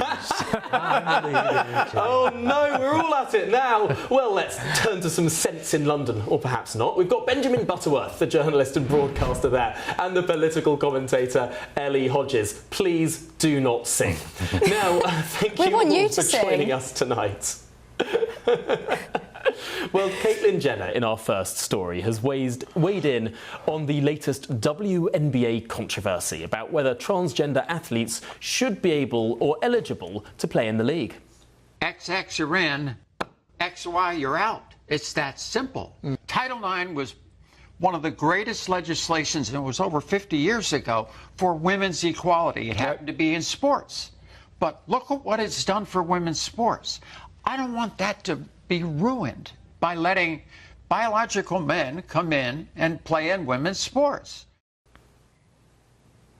Well, the WNBA has lacked clarity on this subject, as their collective bargaining agreement states only players who are women are eligible to play. But here's the fly in the ointment. It never defines what women means for the league. Now, different people argue different things on this. The document also does not refer to the terms transgender or gender identity, leaving both sides of the argument with very little information indeed. Well, with me now is the journalist Candice Holdsworth for more on this. Candice, the reason why this is such a big story over here in the United States is that two male NBA players, former NBA players, big, burly, bearded men, have decided to call themselves women to see if they'll be admitted to the WNBA. Yeah, I think that they're doing it humorously, though, as far as I understand. They're sort of doing it in solidarity with the female basketball players. And they're trying to highlight the absurdity of someone just overnight declaring themselves to be a woman and quite obviously having a huge physical advantage, because in basketball, I mean, these are the tallest men you will ever meet. I mean, it's 6'5" and above, something like 6'10", which I've said before is incomprehensible to me. These are absolutely enormous men, and they would just dominate the women's game. Yeah, it does seem like basketball is one of those sports where you can absolutely see a very, very clear-cut advantage if someone's been through male puberty versus female puberty. I mean, it seems fairly bizarre that there is not... and it doesn't have to be XXXY. They could pick another line in the sand. I mean, for example, in swimming in the United Kingdom, it's whether or not someone's been through male puberty or female puberty. You can pick a line in the sand and make that line in the sand clear. The ambiguity here seems bonkers. Yeah, I mean, for me personally, I agree with Caitlyn Jenner. I would define it chromosomally. I would say XXXY because for me, that's the most granular way of defining sex. And I think it leaves no room for interpretation at all. I think Caitlyn Jenner, having been a former Olympian, understands these differences very well and understands the advantages that men have over women in any physical competition. I just think that this is a very recent problem, and I think we've never really had to define what woman is before because we've just sort of had a common understanding of it. And I think people are free to, adults are free to identify as they wish. I mean, if you want to be trans, that's fine. But I think there do need to be boundaries, and those boundaries have to stop at women's sports because if males start entering women's sports, that's it. It'll be the end of any sort of fair physical competition. It does seem like there is a big difference in the consensus view in the United Kingdom compared to the United States, because whilst the administration here in Washington, D.C. has issued plenty of executive orders trying to sort of push this position, they can't control every different sport. They can, withdraw federal funding or whatever, but they can't control every single sport. Whereas in the United Kingdom, what seems to have happened is that there's been a much more bottom-up decision from the sports themselves that have determined what the rules should be. It's a very interesting distinction. It's fascinating. I think people have often discussed that, the cultural differences between Britain and America. Why were we able to come to some sort of consensus on it and the Americans haven't, except in the cases, like you say, where government does have some power, in terms of where things are federally funded. That's what, Trump's executive orders look at, but it has nothing to do with anything private. I do wonder, though, if it's because America does have that more individualistic culture, that more free market culture, whereas I think we're very old and we're very conservative, and we just, I don't know, we sort of limit people in many ways. Do you think it's also the fact that university sports, college sports, are so much bigger in the United States? They sell out stadiums, it's on television, watching people at university playing sport against each other. To a Brit, this is bonkers. I mean, I was at university just around a decade ago, and I remember about 5 people in the stands to go and watch our rugby team play. I mean, it's a completely different world, and of course at university is where so much of the radicalism is. Yeah, I don't know. Why did we become Turf Island, though? And there's just something, there's something here, there's especially something in British feminism. I think maybe it's a very old rights-based tradition of feminism, going all the way back to the suffragettes, where women quite sort of assertively will lay down boundaries and say, this is what we want. I think it's something to do with that as well. Don't get me started on the suffragettes. I'm not a fan. You don't like them? Yeah. But that's where it all started, though. They're genuinely terrorists. Yeah. Some of them, though, were the suffragists, I still think that they were admirable. The suffragists were good. I'm joining you on that. But the suffragettes, they had an arson campaign. They tried to kill the Prime Minister. I mean, they were pretty nasty people. Yeah, some of them were. But I think that the first sort of, even if you go back to the blue stockings as well, there's a very, very, very old tradition here of women being very assertive about their rights. No, I think it's a really interesting point of history. had longer to discuss it, but Candice, we're going to have to leave it there. Journalist Candice Hallsworth, thanks so much for joining us at this late hour. Now, with me now is my panel, the Senior Research Fellow at the Heritage Foundation, Simon Hankinson, showbiz journalist Nelson Aspen in Washington, and over in London, our journalist and broadcaster Benjamin Butterworth, and the political commentator Ellie Hodges. Ellie, we're going to start with you. What do you make of this sort of stunt, I suppose, from two male NBA players, big strapping blokes with beards, testing the limits of the WNBA's policy? I think it's absolutely brilliant, isn't it? I mean, it's proving a point, and we're all talking about it, which is ultimately what these women want. And as the female representative on the panel tonight, I'm just going to say that I really agree with what Caitlyn Jenner said, and I think that ultimately it is based on chromosomes. And there is obviously the rare cases where biological sex at birth, you know, there's difficulties, etc., and there's all of these different conditions, but they are rare, and we need to have a general rule here. And I mean, it's quite ridiculous that we're even having to have the conversation. To be clear on that, what would you say about people who are not XY or XX, but say XXY, and some of these very, very rare intersex conditions? Well, as you said, it's a very rare condition, and I think we have to kind of put it on a person, you know, I don't know how to describe it. I mean, you have to base it on the individual case. I don't think that you can kind of come up with a general rule for that. But I mean, the fact that we're even having to have a conversation about what defines a woman and what they need to actually say what a woman is when we're talking about women is ridiculous. And I think that this stunt is actually brilliant in exposing the boundaries that can be exploited, really. Well, Nelson Aspen, I see you nodding your head there. Well, this just drives me crazy. And Caitlyn is the smartest woman that we've got in terms of talking about this stuff, because she knows. She lived it herself as an Olympian.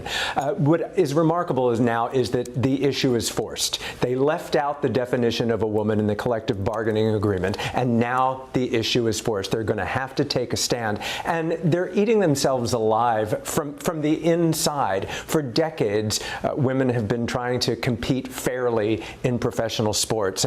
Billie Jean King, Martina Navratilova, and in fairness to the women pioneers in athletics, it's time to define it clearly. And maybe they have to start a trans league. Maybe there's a third league. Is the difficulty here, Nelson, that you just opened your gambit there by saying Caitlyn Jenner, she is the smartest woman on this? She identifies as a woman, so I respect her right to identify as a woman. She's not trying to play on the team. Sure, but you are using the word woman to refer to her, and that's exactly what the WNBA is having sort of contortions about, because I suppose there might be some disagreement on this panel as to what the word woman means. I think that they've been trying to please everybody for so long. We've gotten conditioned as a society. Let's not exclude anybody. We must be inclusive of everyone, and now it's coming back to bite them. Everybody can't play every game. Benjamin Butterworth. Well, look, I find so much of this so-called trans debate in recent years profoundly uncomfortable. I think it's a social panic, it's a witch hunt of a minority in which great ills of society are assigned to people that have so little power and so little responsibility for those ills. I would put that to one side when it comes to a particular question like this, because I think one area where it probably has legitimacy is in sports that are based on physical prowess, for which there is a reason that there were male and female leagues in the first place, because they cannot fairly compete against each other. So it's been through male puberty and has the build and advantages physically of being a man is clearly different. And I have to say, I've never met a transgender person who told me their great fear in life was, you know, not winning an Olympic gold medal in their assigned gender, right? Or not being able to play in women's basketball. It's not really a problem that trans people are asking. It's a question that comes often from above. And this stunt, for example. But then there's another side to this, which is that in basketball it may well make sense. In swimming it might make sense. But the International Chess Federation banned trans women from competing in women's chess games. Now, for me, that is completely illegitimate. I'm not quite sure why they have women's and men's chess division in the first place, because it's all about the mind. But I think that's when it goes too far. Well, Simon Hankinson, please do step in on that one. Yeah, do you know how many women there are in the top 100 chess players in the world? I would imagine very Zero. few. Yeah. Not one. There's not one. There was when I wrote my book, The 10 Woke Commandments, a year ago, there was one. She dropped out of the top 100. I don't know why that is, but for whatever reason, men seem to be better at chess. So if you allow trans women to compete with women, they're going to have an unfair advantage. Look, the absolute hang on, Simon. No, Simon, that's a ridiculous comment. Could not compete. Wait, Benjamin, let Simon finish his point, and then I'll bring you in. Yeah. If you took the worst player in the NBA, he would be one of the best players, if not the best player in the WNBA. The best player in the WNBA would not be competitive in the NBA. This is just a biological fact. So what these two guys have done is, or I'm sorry, women, I don't mean to misgender them, is to put the WNBA in a very invidious position. They have to now either accept self-ID, meaning any dude who says that he's a woman from any given day can now join or at least compete with the WNBA, with the women, or they have to say, well, actually, there is a difference between men and women, and therefore trans women aren't women. They are trans women, meaning there's a difference. And this is a really important thing for us to be able to decide so we can move on past this, I agree, ridiculous debate. Benjamin Butterworth, you were trying to get in. Well, I was going to say the idea that somehow men have greater strategic brains to play chess than women is a complete nonsense. You know, there's a reason why the vast majority of pilots men and not women. It's not because women can't fly planes, it's because they are male-dominated environments in which women are not encouraged to partake, to pursue, to feel comfortable, to feel welcome, to be funded. Do you disagree that in general men tend to be better at things and women tend to be better at people? I mean, it's not necessarily surprising that if you look at, for example, the A-levels, and we were doing a bit on this on my afternoon show a week or so ago, the number of men or I suppose boys, that choose to do physics and further maths and those sorts of A-level exams is hugely disproportionate, and then the proportion of women who choose things like biology and go on to do things like medicine. I mean, it's still incredibly respected paths to go down, but very different academic skills. Do you not accept that there is some sex difference there? No, I don't accept that somehow male brains and female brains are naturally more capable than the other. They vary from person to person, not by sex. Do you not think male brains do more with spatial reasoning and women's brains do better with social reasoning? Well, this is like the argument that women are too emotional to be leaders, when clearly with Donald Trump in the White House, the opposite is true if we're based it on that. But the difference between skill and... On the contrary, Benjamin, neither is better or worse. You could be a better leader if you have a better understanding of how your political opponent or another country is behaving, if you understand human beings better. But it does seem to be that women understand human beings better and men prefer things like cars and trains and rockets. No, I think you're confusing causation and correlation. We raise women to behave in a certain way so often that makes them think that some of those jobs and those skills aren't for them to be developed, and that's the problem to overcome. Take, for example... Do you really think we're a blank slate? Do you think that if we were to do a sort of deeply unethical experiment and drop a male baby and a female baby in a cultureless society, do you genuinely think that these neurotypical male and female babies would behave exactly the same if there wasn't any societal input? We have an obsession with gender roles in how we raise our kids. It's why that little girls are told they could be a nurse and little boys are told that they could be a doctor. Take, for example, professional cooking, where the vast majority of cooking in society is still done by women at home, and yet almost every chef, famous celebrity chef, is a man. Now, they have the skill set, of course they do, but it's about cultural differences and expectations and access, which mean that men and women go on to different successes.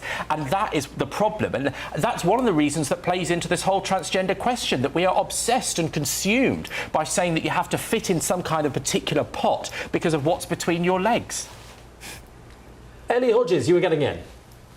Yeah, I was just making the point that I don't think that it's necessarily bad to say that men and women have differences, and women are better at some things than men, and men are better at some things than women, and that's just how it is. And I don't think that's necessarily automatically a bad thing to say, and it's putting people in boxes.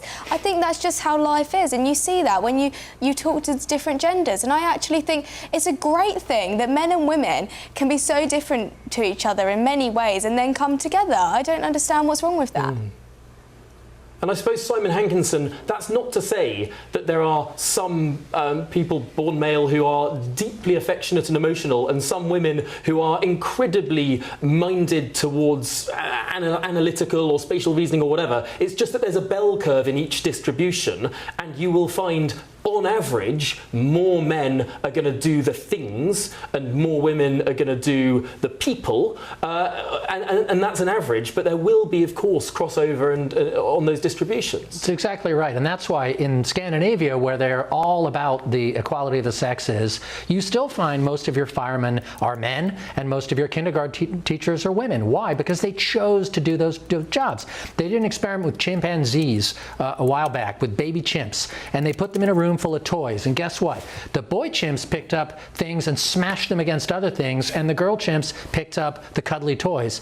Was there one chimp who broke that gender stereotype? Sure, probably, but on the whole, that's what they did. I don't know why. I don't study biology, but I watch people, I see what people do, and there's no harm, as Ellie said, in acknowledging the reality of things. And a final word to Nelson Aspen on this one, because ultimately, whilst it seems to be accepted amongst those that study such things that there are these two sort of distributional curves, there are and always have been people who don't feel right within their own gender on those curves. And you can go back hundreds of years, thousands of years. You can find people who have lived as the other gender in Roman times. You can find it in medieval times. There are always a small section of people in every society that have felt like they would be happier living out their life as the other gender.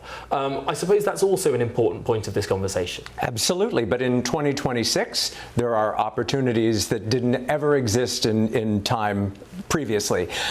We have to remember, I'm happy to go to a doctor of any gender. I'm happy to have elected officials of any gender, but we're talking about women's basketball and getting back. It's a fascinating conversation, but for the safety of the female player, she should not be competing against, in the general consensus here, a biological man.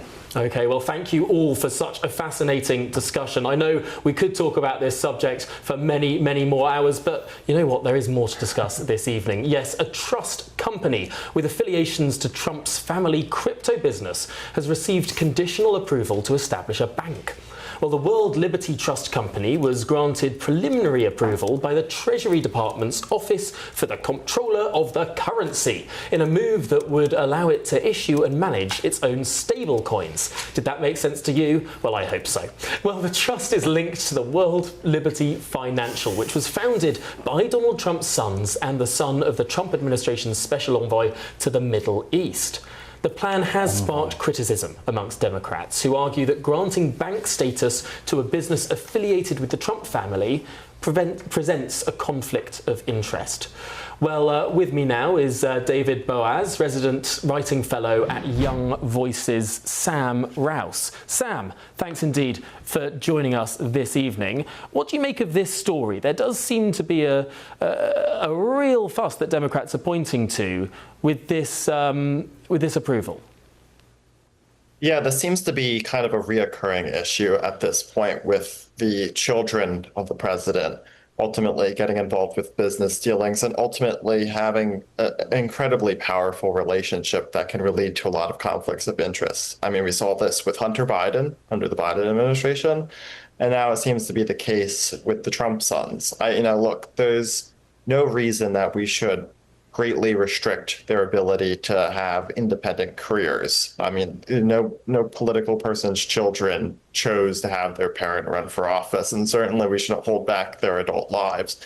But there certainly needs to be a level of transparency, especially in the financial sector, and it's such an important emerging technology like cryptocurrencies, for us to be just really clear on the business activities that they're undergoing, clear on making sure that that is not impacted by the president and their relationship with the president and the independent administration of various regulatory agencies. And I think that it really highlights a need for action on this situation with president's children and their careers. What action do you mean, though? I mean, would it at all be fair to say that the president's children are not allowed to do things that you and I may be able to do? Sam, I don't know if you've ever thought about founding a bank, but I don't think you should be prevented from doing so. Is there a difficulty in saying that the president's children should have those restrictions? Yeah, it's tricky. I don't think we should have any kind of complete restriction. Obviously, that would be imposing on their individual liberties as American citizens, but perhaps some additional disclosure, some level of transparency that would go through a bipartisan body of Congress, something where the legislative branch can get a little bit more information, have a little bit more of a watchful eye, just during the term of the president's administration. That might not be the most apolitical thing that could possibly happen. Say the midterms go the way the polls think they're going to go, and in November there is a blue wave. I think we've heard that term somewhere before. And there's a blue wave and the Democrats take control of both houses. I mean, in that world, are they ever going to grant any business to the sons of the president? I think that's unlikely. Yeah, I wouldn't give them conditional power. It would be more an information sharing structure. And I think any legislative involvement would have to be strictly balanced, bipartisan, 5 members from each party, nothing ever skewed and from a partisan standpoint, in order to prevent, a politicization of such powers that are really just intended to keep the American public informed and keep things transparent. A really interesting suggestion there. Well, Sam Rouse, thanks indeed for joining us from Young Voices. Thanks indeed. Well, with me now is my panel, the Senior Research Fellow at the Heritage Foundation, Simon Hankinson, showbiz journalist Nelson Aspen in Washington, and over in London, the journalist and broadcaster Benjamin Butterworth and political commentator Ellie Hodges. Well, Simon, what do you make of all of this? It does seem like there is some sort of fishy smell about the very, very, very many business dealings of the Trump children. Oh, it's a tightrope, surely, that they have to walk, because they're business people. That's what they do. President Trump was a real estate businessman, invested all over the world, and his sons have gone into the family business. They have a right to do that. They have a right to make money, just like his daughter had a right to have her clothing business or fashion business. But there also need to be rules, and they need to be applied fairly. And as your previous guest just said, it has to be done in a manner that's neutral. But the problem is these days we are so hyper-partisan. We've seen such lawfare against the president that I found just offensive some of the cases that went against him, where they were raising misdemeanors up to felonies and so on. So things are so ugly now. Trying to find people who are neutral is like trying to find a neutral jury when there's some huge murder case in a big city these days. Yeah, it does seem like a difficult problem. Nelson Aspen, what do you think? I do think there needs to be oversight, especially if we're talking about a bank. But I would point out that it was the Treasury Department that gave the preliminary approval for all of this. So that in itself is oversight. And it's tricky because, as he just said, the bipartisan nature, Democrats are looking for the Trumps to fail in any way, shape, or form. From Trump stakes, they love bringing up Trump stakes, Trump University, Trump this, Trump that. And Trump has made no secret of his passion and enjoyment of crypto. So they're looking for a loss. Ellie Hodges. Uncomfortable, I'm going to say. I mean, I think when you've got this bank being set up that is financially connected to Trump's family, of course, as we said, and it's being approved from a regulator that's under Trump's administration, you do have to think, oh, okay, is there a conflict of interest there? And I think we have to admit that there is. But World Liberty, the bank, have said that they're going through all of the due process and they're going to make sure that nothing happens and that they're following all of the rules. So we will see what happens. But I always just think in these situations, if this happened with the Biden family, would I probably call it out? Yes. So I've got to be consistent on this one. And Benjamin Butterworth. Of course, they are probably the most corrupt family in America. The only reason he wanted the power was to be able to execute it to their own family's benefit. I mean, Trump, according to the filings... you think they're the most corrupt family in America? Well, maybe America's quite a corrupt place. Maybe in prison for corruption. There's probably some other corrupt people that are even more corrupt, but they're certainly the most corrupt family that have ever been near the White House. I mean, look, Trump was recorded as making more than... Benjamin, don't challenge my 19th century history, because I will find you some greater corruption in and around the White House. I am certain of it. Well, look, this is a chess match I won't get into. But what I would say is that the findings showed that Trump himself, Donald Trump that is, made more than $2 billion in the last 12 months that we have filings for. Now, most of that was not from his long-standing business interests of hotels and golf courses. That would be understandable. It existed before he took office. The vast majority of that was from cryptocurrency and world liberty. Now, don't tell me that lots of the investment in that isn't linked to the fact that he holds unbelievable power. And we also see it with the property investments that the family business has been doing in recent years. They're getting fantastic opportunities from countries around the world, which clearly is a way to curry favour. Now, you know, I imagine President Trump would say that he had rescinded some of his involvement in that family company, but I think it's obvious why many people would take such an investment and an interest. And I'd be interested to see what happens to that money after this term ends, assuming he doesn't have this apparent third term. I suspect a lot of it will go straight into his pocket from that family business. A quick word from you, Simon Hankinson. Yeah, I mean, it is impossible to come up with a system in which the family of the president get a chance to earn a living, and yet at the same time no one sees any undue influence. But if you're going to, I'll push back on the corruption thing. I mean, Hunter Biden, seriously, he got paid $80,000 a month to be an expert on oil and gas in Ukraine. He didn't speak Ukrainian. He knew nothing about oil or gas. He sold paintings for hundreds of thousands of dollars that would fetch about $10 at a yard sale. So, you know, and also, like you said, the 19th century, the Grant administration, I could tell you things. I was actually reading about the Grant administration relatively recently, but alas, we will not have time for it tonight. Perhaps an even later show live, we will delve into the peculiarity of late Victorian politics. But still to come on the Late Show Live. And the president told Fox News if Oman gets in the way, we'll bomb the S out of them. President Donald Trump has threatened to bomb Oman if it continues negotiations with Iran without American approval. The president's threat comes as the 60-day ceasefire between the US and Iran is set to expire. Is there any end in sight for this intractable conflict? Well, this is The Late Show Live, only on GB News.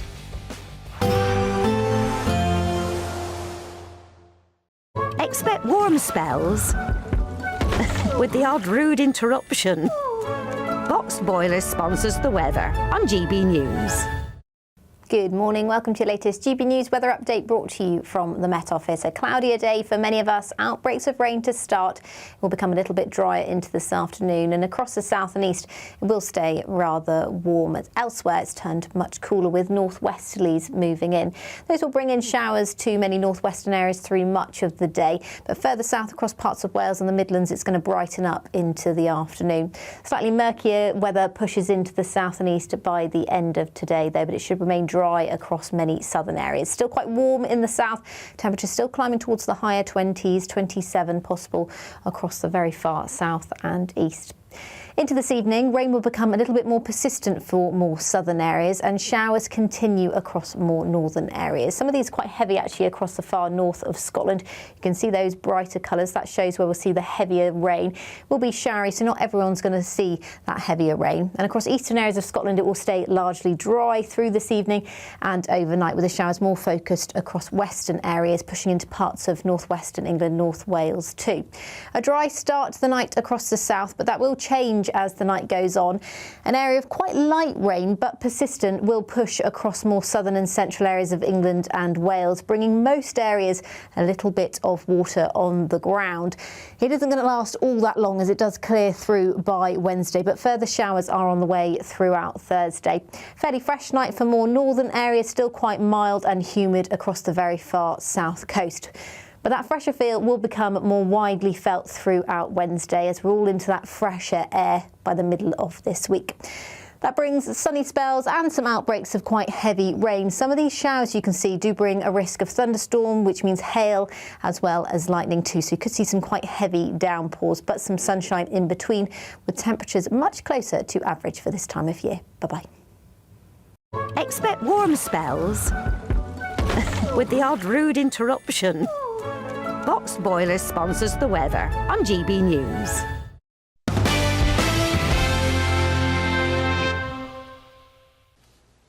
Welcome back to the Late Show Live. Now, President Donald Trump has threatened to bomb a US ally if it continues negotiations with Iran without American approval.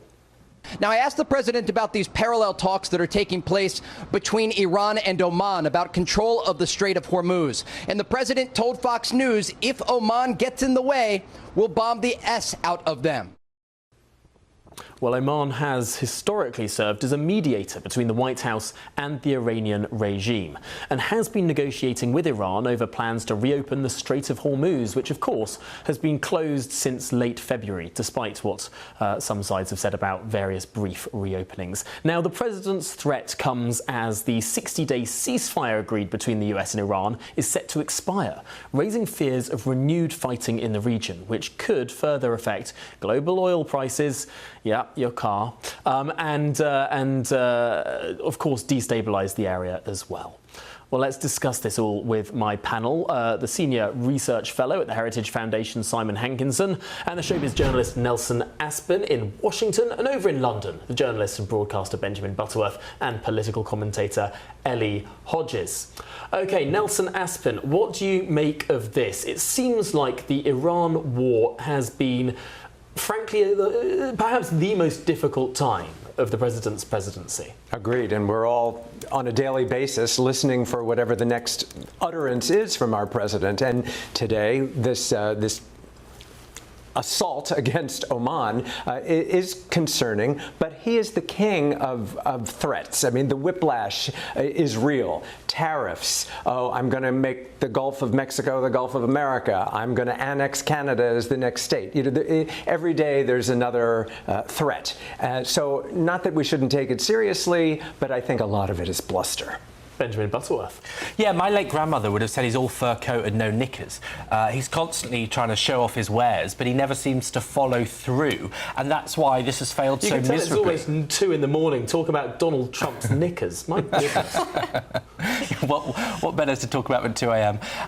And so, you know, I think this is the problem with Donald Trump, is that he exists in a world where he thinks making threats gets things done. And maybe in business that did work for him. Who knows? He's been bankrupt enough times, maybe it didn't.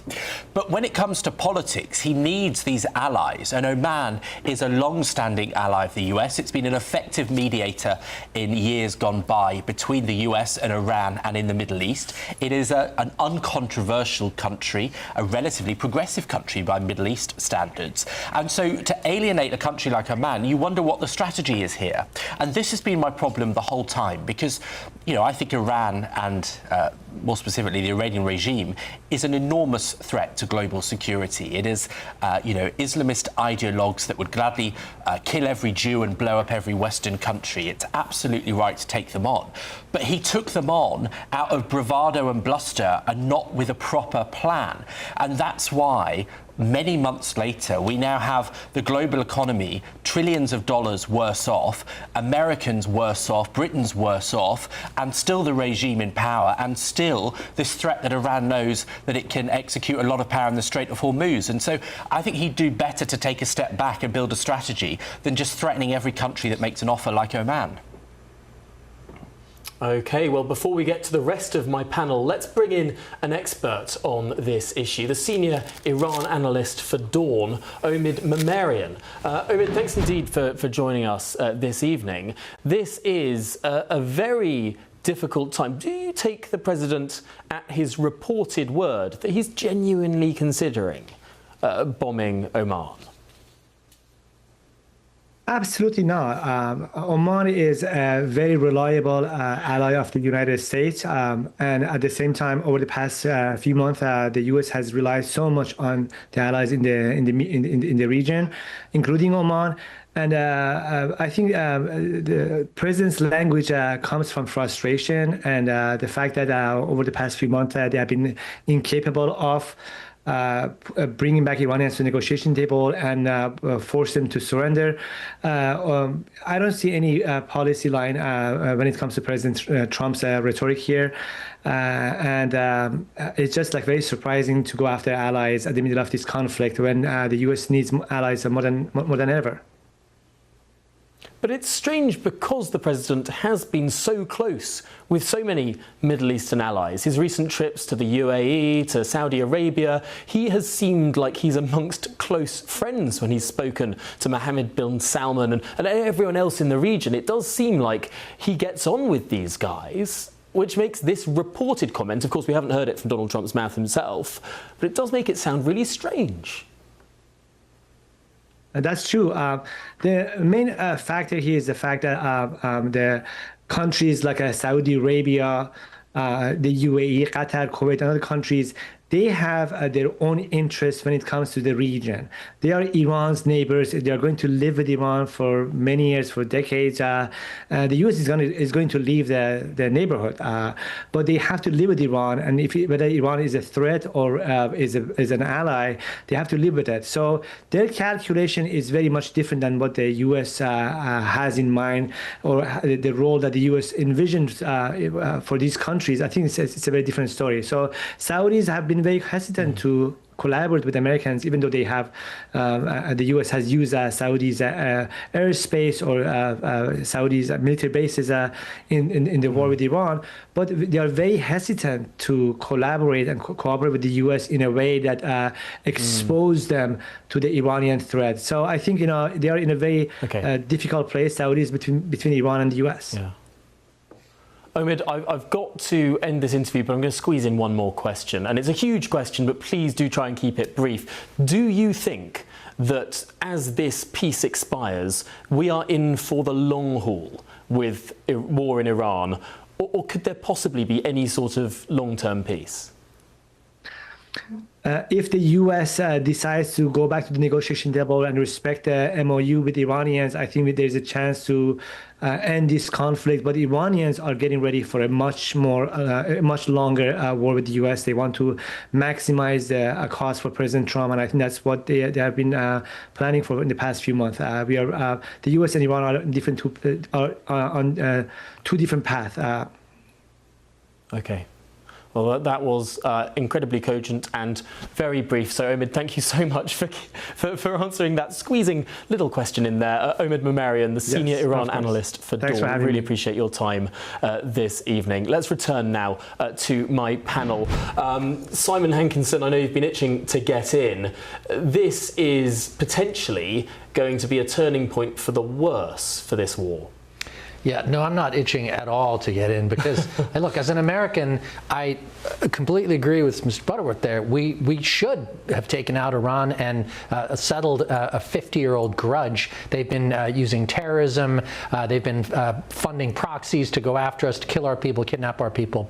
However, we are now in more of a siege warfare situation. Now, we obviously have the resources, the money, the ships, the men, etc. But they have time, which is, the thing that the more primitive societies always have, like the Afghans. They can wait everybody out. And so, yeah, I don't have a glib, simple answer of what can be done. I think the president's frustrated too, which is why, he made that comment, which I don't think, I don't think anybody seriously expects the United States ever to bomb an ally or a country like Oman. But, he's frustrated. If we had recordings of everything Lyndon Johnson or we did have Richard Nixon's, but, Franklin Roosevelt had said when things weren't going well, it would be there'd be some frightening things out there. That's a fair point. Ellie Hodges, what do you make of it? Yeah, I actually completely agree with everyone's remarks. I think it's the first time I've ever agreed with everyone on a panel. Yeah, I just think that it's unnecessary. There's too much agreement, Ellie Hodges. There is too much agreement. I don't know what to do with myself.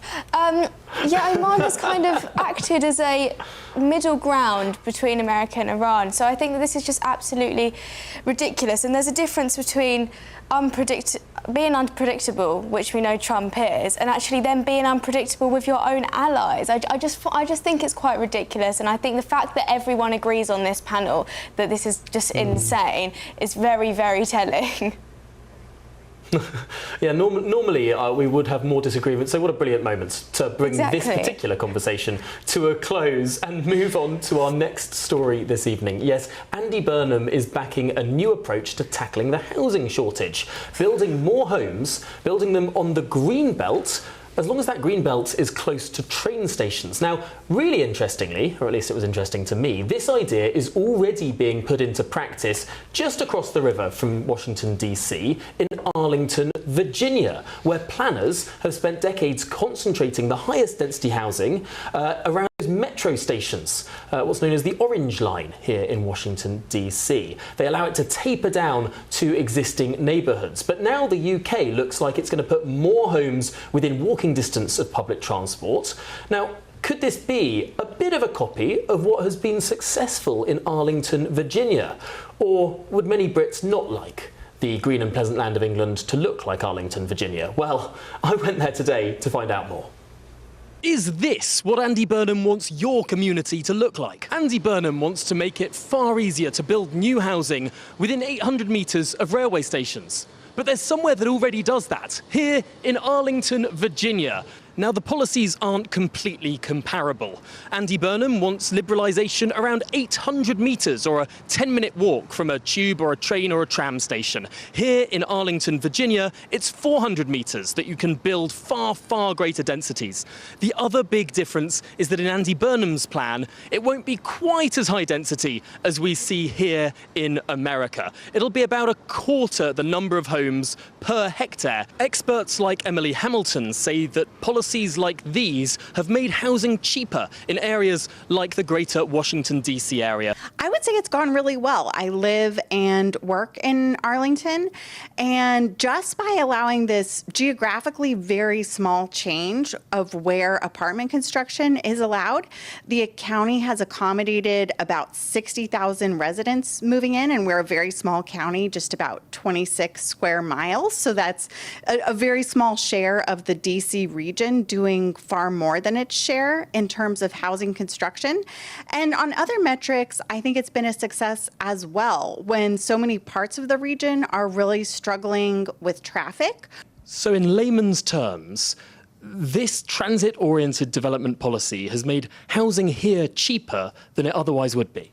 Yes, and there's so much more that the DC region could do to make housing less expensive and make it easier to build more less expensive types of housing, but things definitely could be worse, and we see that by looking at peer regions that have not followed this approach. We can see a building site just over there. Is this sort of construction, this sort of economic development, I suppose, a direct result of the policy to allow lots more building around metro stations like these?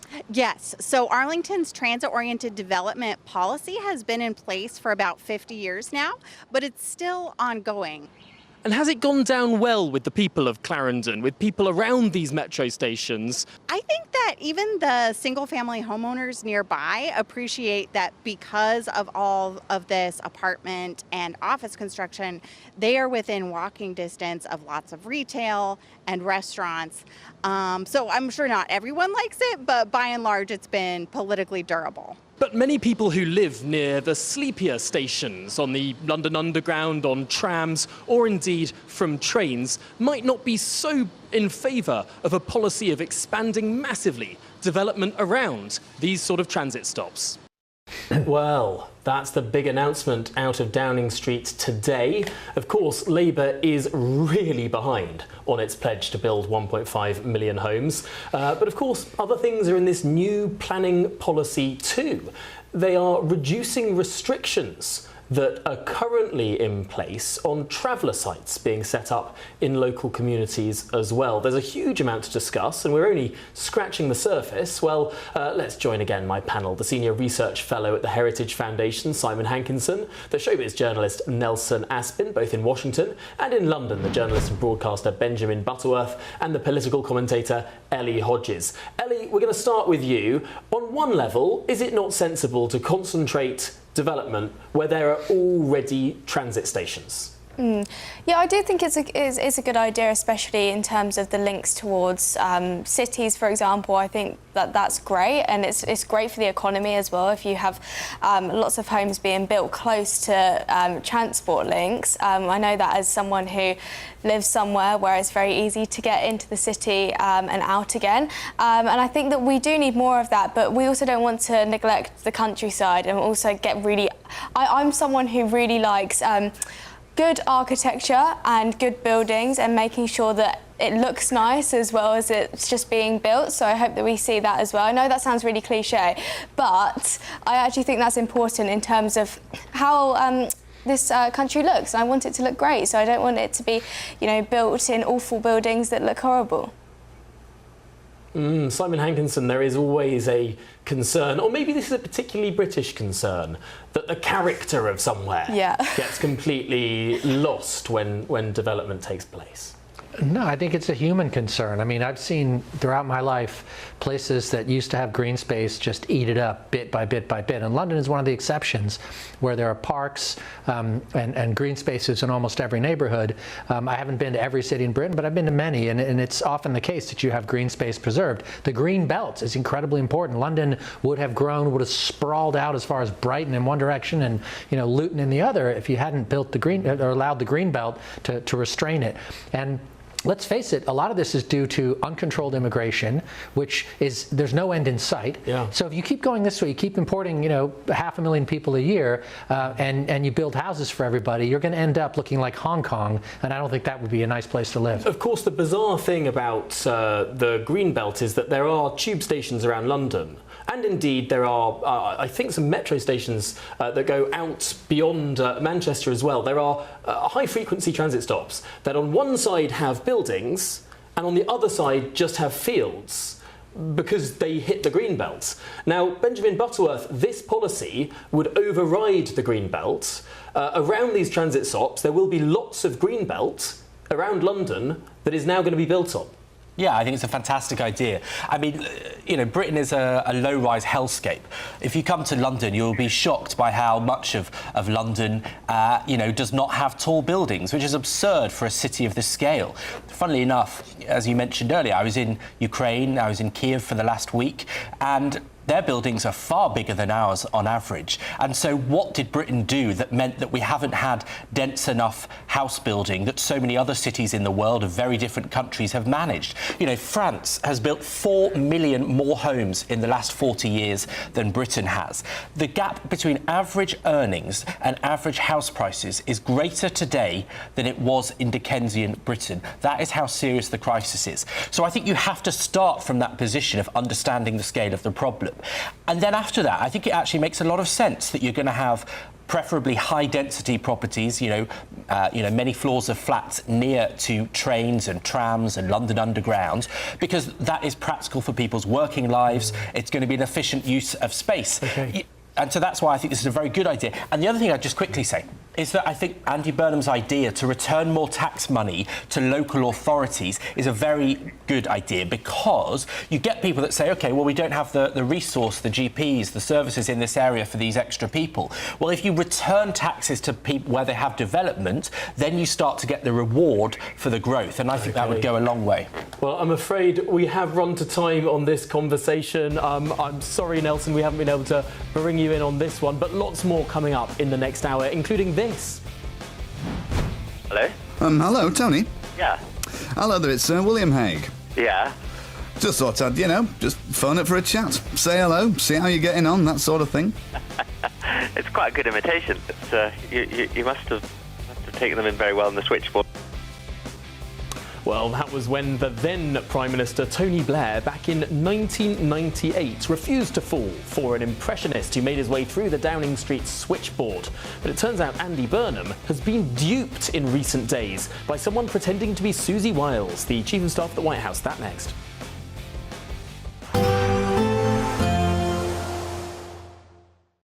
Today, clouds overhead, total zen within. Boxed Solar sponsors the weather on GB News. Good morning. Welcome to your latest GB News weather update, brought to you from the Met Office. A cloudier day for many of us. Outbreaks of rain to start. It will become a little bit drier into this afternoon, and across the south and east it will stay rather warm. Elsewhere it's turned much cooler with northwesterlies moving in. Those will bring in showers to many northwestern areas through much of the day, but further south across parts of Wales and the Midlands it's going to brighten up into the afternoon. Slightly murkier weather pushes into the south and east by the end of today though, but it should remain dry dry across many southern areas. Still quite warm in the south. Temperatures still climbing towards the higher 20s, 27 possible across the very far south and east. Into this evening, rain will become a little bit more persistent for more southern areas and showers continue across more northern areas. Some of these quite heavy actually across the far north of Scotland. You can see those brighter colours. That shows where we'll see the heavier rain. It will be showery, so not everyone's going to see that heavier rain. And across eastern areas of Scotland, it will stay largely dry through this evening and overnight, with the showers more focused across western areas, pushing into parts of northwestern England, North Wales too. A dry start to the night across the south, but that will change as the night goes on. An area of quite light rain but persistent will push across more southern and central areas of England and Wales, bringing most areas a little bit of water on the ground.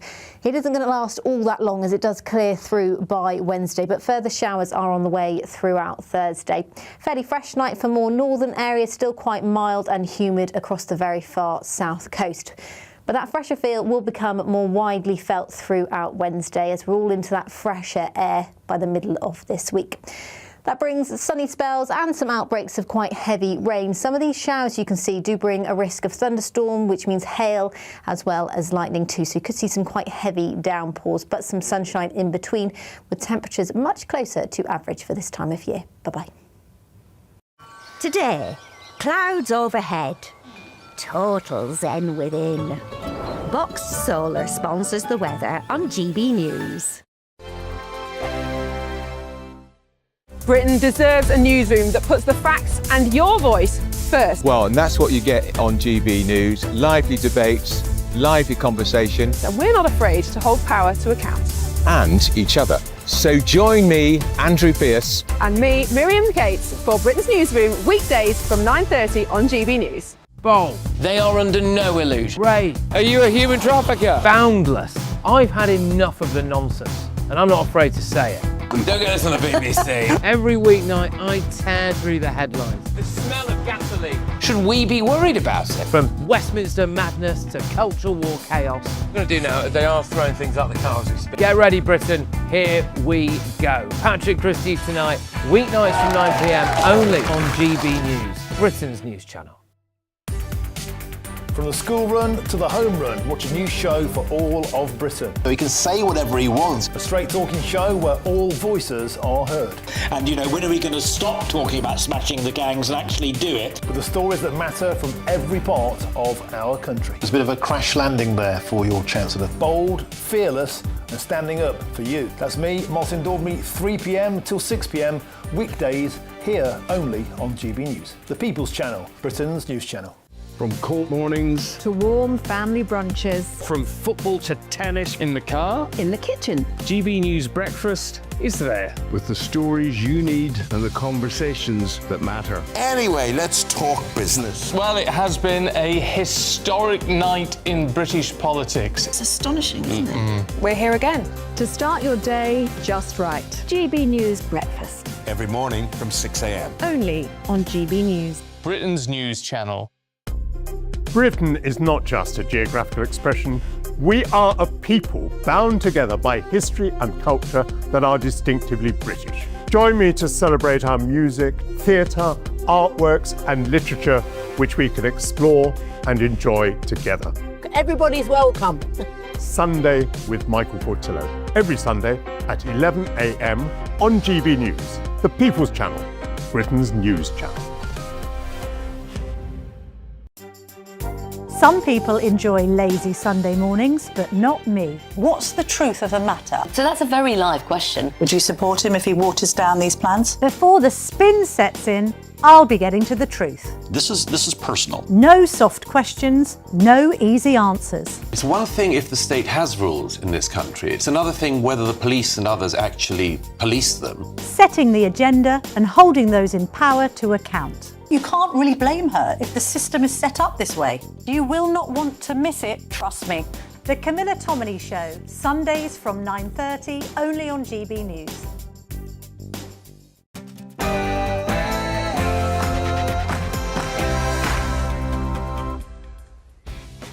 Live from Washington, D.C., this is GB News. Yes, it's late and it's live. It's The Late Show Live, with the stories shaping Britain and America. And one of the things he is going to do, I think he's going to open up the North Sea. That'll make UK pretty rich, I'll tell you. As a decision on the North Sea looms, is the Prime Minister going to listen to the environmental campaigners, or is he going to heed the advice of President Trump today and drill Andy Drill?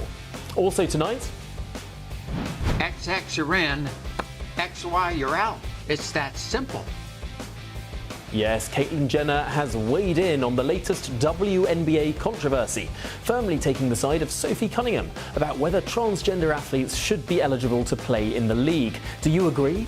Also, well, we want them to change the way this product operates at a very fundamental level. We're looking for real age verification, changes to the algorithm.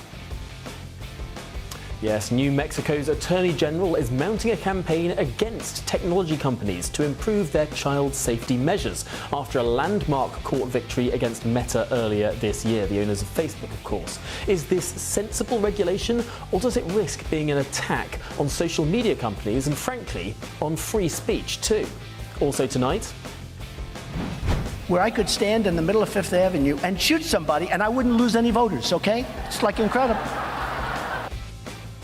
remember that? Can you believe that was 10 years ago? Well, that was then, and now poll numbers come across his desk that are not favourable reading for the President of the United States. Is the cost of living crisis and the unpopularity of the Iran war causing Donald Trump to lose his grip on the Republican Party? We'll discuss. Also... Hello? Hello, Tony. Yeah. Hello there, it's William Hague. Yeah. Just thought I'd, just phone it for a chat. Say hello, see how you're getting on, that sort of thing. It's quite a good imitation. But, you must have taken them in very well on the switchboard. Yes, that was Prime Minister Tony Blair refusing to fall from Impressionist, who made his way through the Downing Street switchboard back in 1998. Well, it turns out that in recent days, Andy Burnham was messaged by a person posing as President Trump's Chief of Staff, Susie Wiles. Is this an innocent prank, or could there be potentially very serious security implications? Well, I'm Tom Harwood, and this is The Late Show Live.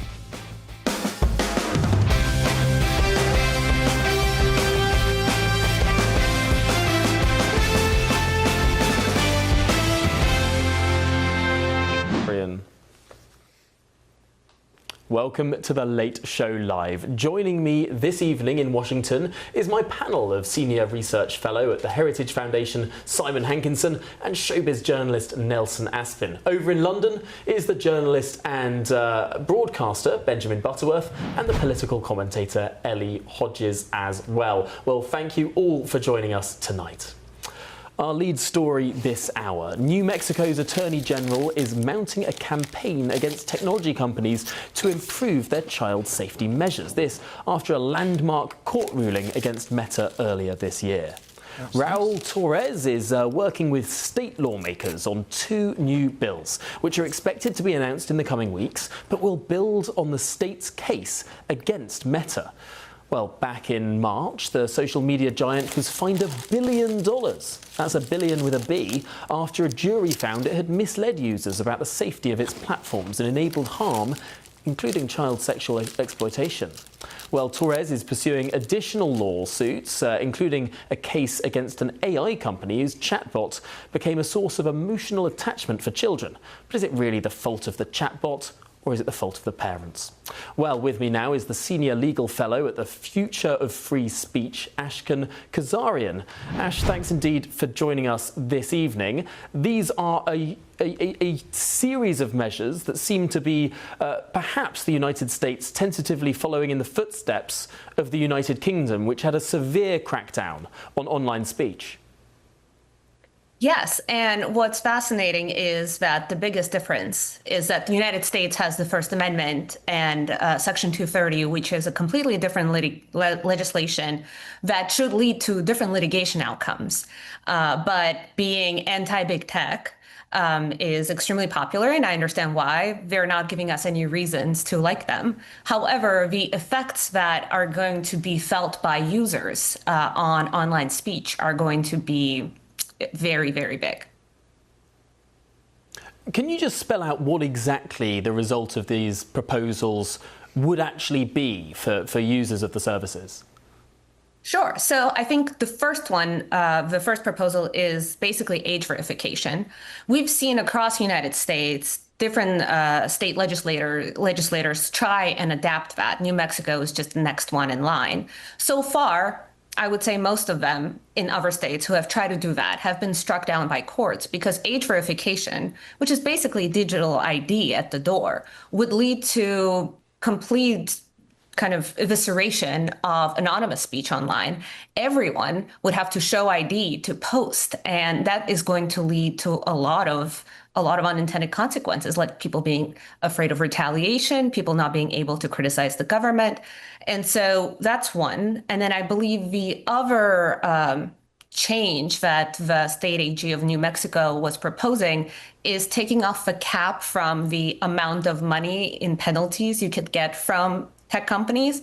Now, on one hand, that's something that we would think, well, just, take all their money, right? But the issue here would be if the prize pot is so big, everyone is going to keep suing. And only the big tech companies, the ones who have the money for the lawyers, who are able to go to court and defend it. And by the way, there's all these studies who have said that it actually costs millions of dollars to go to trial over something like this. This will lead to small and mid-sized platforms to either over-moderate so no one sues them, or they get sued out of existence. Yeah. Ash, it is remarkable, actually, speaking as someone who hails from a different continent from the one in which we're speaking now. It's remarkable that I find when I get out my mobile phone, as I'm doing here, and I look at it, I know that this is designed in California. I know that the apps on it are all American companies. I know that if I look through my phone, I can see Instagram, American, X, American. I can see Snapchat, American. The Google, American. I mean, everything on my phone is American. And I think to what the European Union has done to tech in the last 20 years, the billion-euro fines that are thrown at Google and Apple and everyone else. And I think, well, why aren't there any trillion-dollar European tech companies? And I think, well, maybe it's because they've pursued those sorts of policies that now American legislators are thinking about. And if American legislators are thinking about that, well, could America risk going down the same path as Europe and losing that sort of, lead, losing those companies, losing that revenue? I believe so. And I think it's also the Overton window is shifting. And again, because the bigger tech companies have made so many bad decisions, we are now seeing, because the mood around them has shifted, we're now seeing all this litigation and pressure and legislation. And as it crawls its way up to the Supreme Court of the United States, the First Amendment digitally still holds strong. However, it's still judges and juries sometimes on lower levels. And if it's being slowly chipped away, both the First Amendment online and Section 230, we're going to see not only legislation change, but also the behavior of these companies. They're going to allow less speech because, again, they're not here to be the beacons of free speech. They're here to, make their users happy and make money by that. So I think we're in danger of just making the internet a space that's way, way smaller. Really, really fascinating. Well, Ashkan Kazarian, thanks indeed for joining us. Senior Legal Fellow. I almost demoted you there. Senior Legal Fellow at the Future of Free Speech. Thanks indeed for joining us. Well, let's discuss this more with my panel now. The Senior Research Fellow at the Heritage Foundation, Simon Hankinson, and showbiz journalist Nelson Aspin with me in Washington, D.C. Over in London, the journalist and broadcaster Benjamin Butterworth and political commentator Ellie Hodges too. Benjamin, I have a feeling you might disagree with Ash on this one.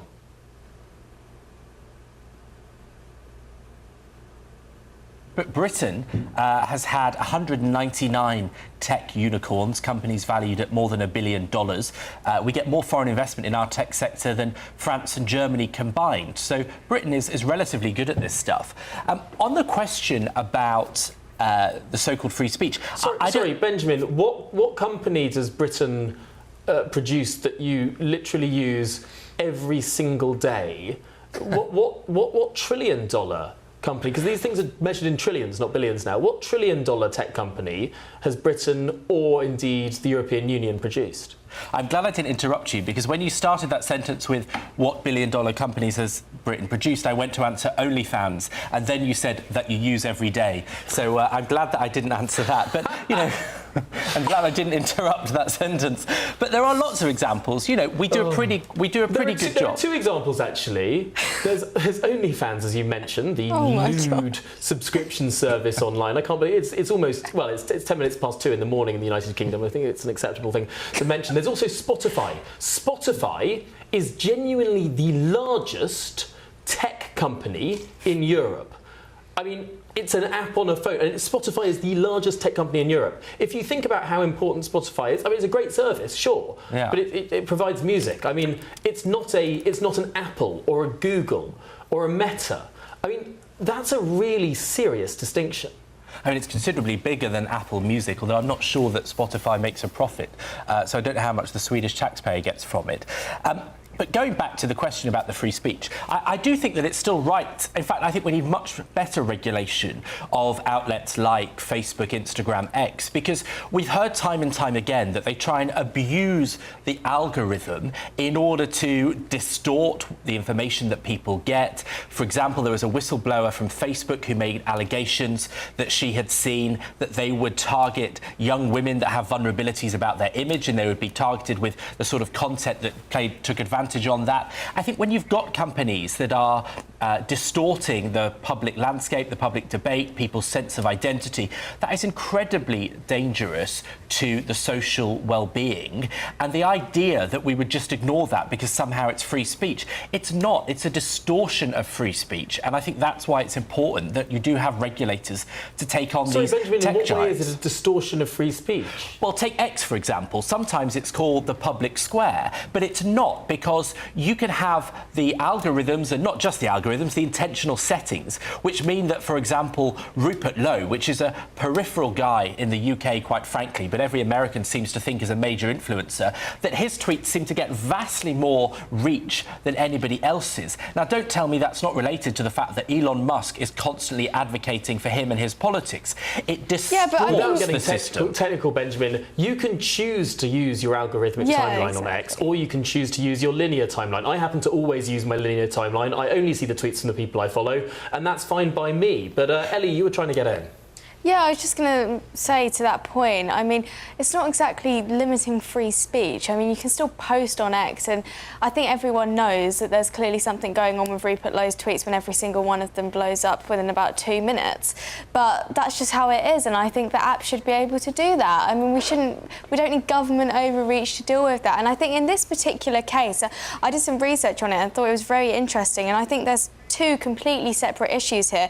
We have, if Meta knew about the child sexual exploitation that was taking place, they should have done something about that, and that's a legal issue. That's actually illegal, and these apps have a duty to deal with that. However, things like, we're talking about social media ban a lot over the last couple of weeks, and I think that something like that, do apps then decide when teenagers have to come off their app, for example? Or do governments then need to say, OK, if you're under the age of 16, then you can only be on Instagram until 10 p.m. It's just, how far do you go with this? And I think that the majority of people would say that it's the parents' decision to decide when their children goes on social media, when they come off social media. And I think that the whole conversation around social media and free speech is really interesting, because this is something new. And I mean, the endless scrolling, for example, you mentioned the algorithms earlier. I think we could all say we're probably subject to some endless scrolling ourselves, because that's how these apps are designed. But you choose to go on that app, okay? I've spent hours on Instagram Reels, have to admit that. Look, I'm going to declare an interest here, because a lot of this conversation is about children in social media.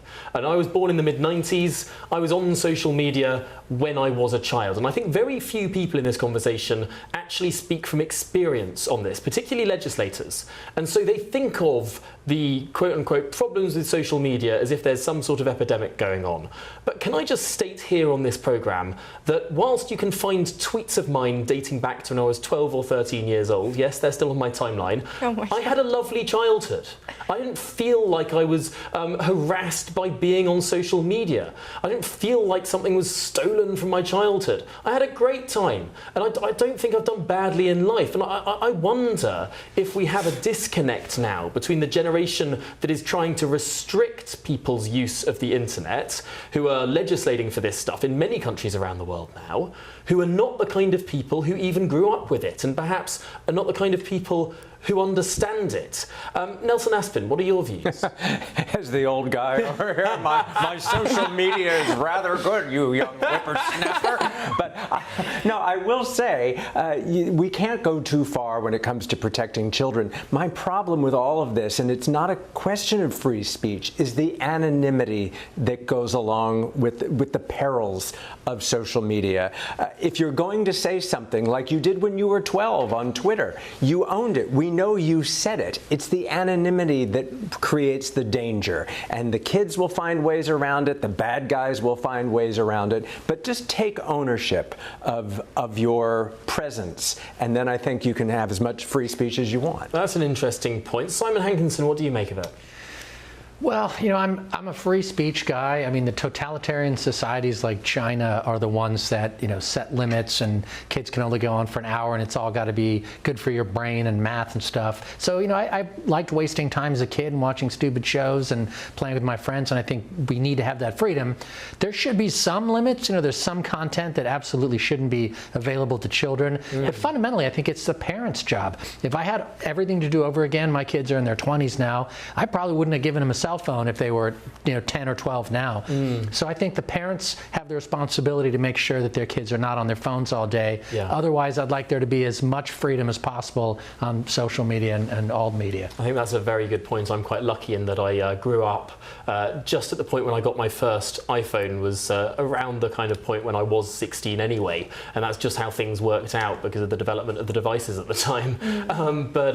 Yeah, now you have iPad kids. I find this extraordinary, where just kids are plonked down with iPads and can't interact with other people. I think, yeah, parents need to take a much larger role in this. But yeah, this idea that it's for government to say a one-size-fits-all rule, perhaps there's some worrying implications there for just parental rights more than anything else. Well, thank you indeed to my panel. We should say that a Meta spokesperson has said this: "We have strict, long-standing rules against child exploitation and have invested billions to fight it, both through proactive detection technology and safety features designed to prevent harm."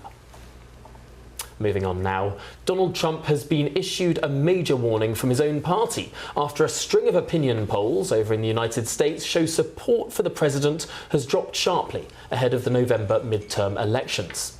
Well, a YouGov poll released on Tuesday showed that Trump's approval rating among Republicans was at 79%. Now, that might sound high, but it's a 12-point drop from when he took office in January of 2025, a significant decline from his first term, which averaged 88%. Well, the Republican slump, as it's being called, comes as the Trump administration faces increasing public frustration with the economy and the war in Iran. So, if the president can't get his approval ratings up, could it mean an easy victory for the Democrats in those crucial mid-term elections? With me now is the Executive Director of Unleash Prosperity, Tim Doscher. Tim, thanks indeed for joining us. Is this just the sort of usual mid-term blues, or is there something more profound, more serious going on here? Well, look, the midterms are always brutal for whatever party's in power, except for when Trump was, first president. In his first term, it wasn't nearly as bad as they were predicting it was. And I suspect that's because he has a block, a base, a cohort of people that will literally vote for him and vote for do what he basically encourages them to do, no matter what. So factor that in. I compare Tim, that did seem to be true. However, can I just interject you, and apologies for interrupting, I've got to mention Iran, because it does seem that there is a division amongst Donald Trump's base when it comes to this particular issue. Yeah, no question about it. Yeah, this is all part of the issue. But what I'm saying is if you have a 30 to 35% block of voters, that is in terms of your reference of is it going to be as bad as it as it could be? That does help President Trump and the Republican Party. Now, what you want to compare it to is you want to compare it to the second term of the Bush administration when I was working in the White House in the second term, and it was abysmal. It was horrible. Nancy Pelosi took control in 2006, and it was a huge shellacking. And the reason was because Bush was trying to do everything except for what the base of the party wanted him to do. He was doing big government light. He was doing an immigration amnesty proposal. He was doing all sorts of things that just really upset the base. And so the reason why I'm mentioning Bush is because the Republicans want to try and avoid that. So what can Trump do? Trump can actually talk about the incredible job he has done on the economy, raising real median household income, $2,800. That's real. That's adjusted for inflation, making up for the Biden just horrible job that he did on the economy. He can actually talk about that. He can actually talk about how, yes, gas prices are high. Yes, food prices are high. But that was really because of Joe Biden and his policies when he took us up to 9.1% with a total cumulative inflation of 22%. That's how you go on offense here when you are facing a potential, quote unquote, shellacking, as we hear them say. Does that work, though? And I mentioned this with scars on my back from reporting on the last 2 years of government in the United Kingdom. And one of the things that makes focus groups and voters groan the most is when Keir Starmer before him and Andy Burnham now tries to blame problems of his government on the previous government, saying, oh, yeah, inflation might have ticked up, but you should have seen it under the last guys. That doesn't seem to go down so well, at least with the British public. You're right. I mean, this is what you have to negotiate. And by the way, this isn't a national election. You are going district by district here in America right now. This isn't a national election. This is a district by district all throughout this big, massive country. And look, I suspect Trump goes to Michigan and talks about tariffs because he believes that's going to turn people out to vote for him. Whereas that message probably isn't going to resonate as widely as in a New Hampshire or somewhere like that. It's a different sort of election that you have to focus on. So I wouldn't necessarily compare this with Great Britain at this point. What I am trying to say is stick to the bread and butter issues. Talk about them only. Talk about how you've done a good job, regardless of what the media is saying, and regardless of what people think that they are perceiving. Try and convince them otherwise. That's really your only shot. Otherwise, you are going to lose probably. Do you think Donald Trump needs greater message discipline? I mean, he used to talk about the weave, how he'd go off on these long, rambling, different sort of tangents, but always come back to his central argument. That worked for him really well in 2024. He always came back to the central argument about how the Democrats had made the economy worse off or whatever it was. And it seems like now, every different week, I'm hearing a sort of different thing from Donald Trump. He's going off in that direction. He's talking about Iran. He's talking about foreign policy, which perhaps he's not most thought of amongst his base. Sometimes he's talking about the economy. Sometimes he's not. Sometimes he's saying he wants house prices to go down, sometimes up. It seems like there's less discipline outside the formal structure of an election campaign. Well, first of all, I think he is probably the best foreign policy president that I have had in my lifetime. No question about it. You just got to remember what's come before him. So I wanted to correct that point, and we can disagree on that if you want, but I wanted to say that. But I do think that there is some message discipline. If somebody like me is out here saying, talk about the economy, talk about this particular number that's actually really good, I don't think Trump is going to do that. I just don't think he's going to do that. I wish he would, because there's a great story to tell with what he has done. The regulatory reduction here in the United States of America is saving families. It's saving businesses $50,000 a year plus. It is an amazing driver of growth that we have seen. I mean, all this stuff is happening, yet our economy is still growing. What's going on in Europe right now? It's either anemic, stagnant, or you're losing growth. I mean, you're not growing. It's an amazing thing what America is doing in spite of all of it. And I think that you got to keep talking about that, relative miracle compared to what else is going on in this world. Yeah, if the average American could see the wage stagnation in European countries over the last 15 years. I mean, the wages just keep growing in America. I mean, it's amazing how the wages in the real median household income continues to climb under a President Trump presidency.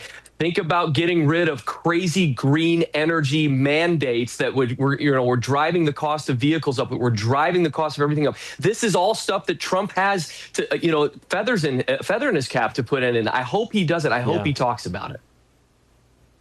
You only have to go back to 2007, 2008, and Britain and America had the same GDP per capita. The gap since then has expanded to, I think we're 2/3 versus a third ahead for the United States now. It's just extraordinary. The gulf, the cavern, the gap between the wealth in the United States and the wealth in the United Kingdom. And it wasn't always this way. But Tim Dosha, we could talk about this for a very long time. I'm afraid we've come to the end of this conversation. But thanks indeed for joining us here on The Late Show Live, Executive Director of Unleash Prosperity there. Well, with me now is my panel, the Senior Research Fellow at the Heritage Foundation, Simon Hankinson, showbiz journalist Nelson Aspen in Washington, and over in London, amongst the Europores, as they call them, in the United States, is the journalist and broadcaster Benjamin Butterworth and the political commentator Ellie Hodges. OK, Ellie, let's start with you this time. Yeah. Donald Trump's numbers, before we get bogged down in economic discussion, because that wasn't the original topic. Donald Trump's numbers, is he going to have a nightmare in November? I think there's a good chance that he will. I think just when you look at, I mean, as you said, it doesn't actually seem like a lot of support, but it is really when you look at his personal popularity and what it used to be. And I think that ultimately, I think, as I said at the start of the programme, actually, about the whole America First approach, I think that's why a lot of Americans voted for him. And this whole conflict in Iran is really not helpful. And I think that only around 20% of Americans actually say that it's been worth the cost, for example, because they're seeing the effects of the war in their everyday lives when they're seeing prices go up. But I also think, he has done some good things, as your guest just said. One of the things is the border, for example. He's been very successful at the border. Also, you've seen crime has come down. So it'll be interesting to see, and we know that Trump is generally a good orator in terms of gaining support from already his own side. So we will see what happens. Simon Hankinson, it seems strange because undoubtedly the Trump presidency has had successes, and you only need to look at the American economy compared to the British economy. Now, whether or not that's all Trump or whether that's bipartisan policy and long-standing trends, that's a debate for another day. But crucially, we've spent more time on this show, as everyone else has, talking about the most newsworthy items. We've spoken about the Iran war, perhaps more than any other issue in domestic American politics. And the Iran war is the least popular thing that Donald Trump is doing. Does he need to start having some greater message discipline if he wants to get ahead? Trump is not going to change at this point in his life, this point in his career. The final 2 years of two terms as a president is always rough. If you look at Clinton, 98 to 2000, not his best 2 years. George Bush, his last 2 years.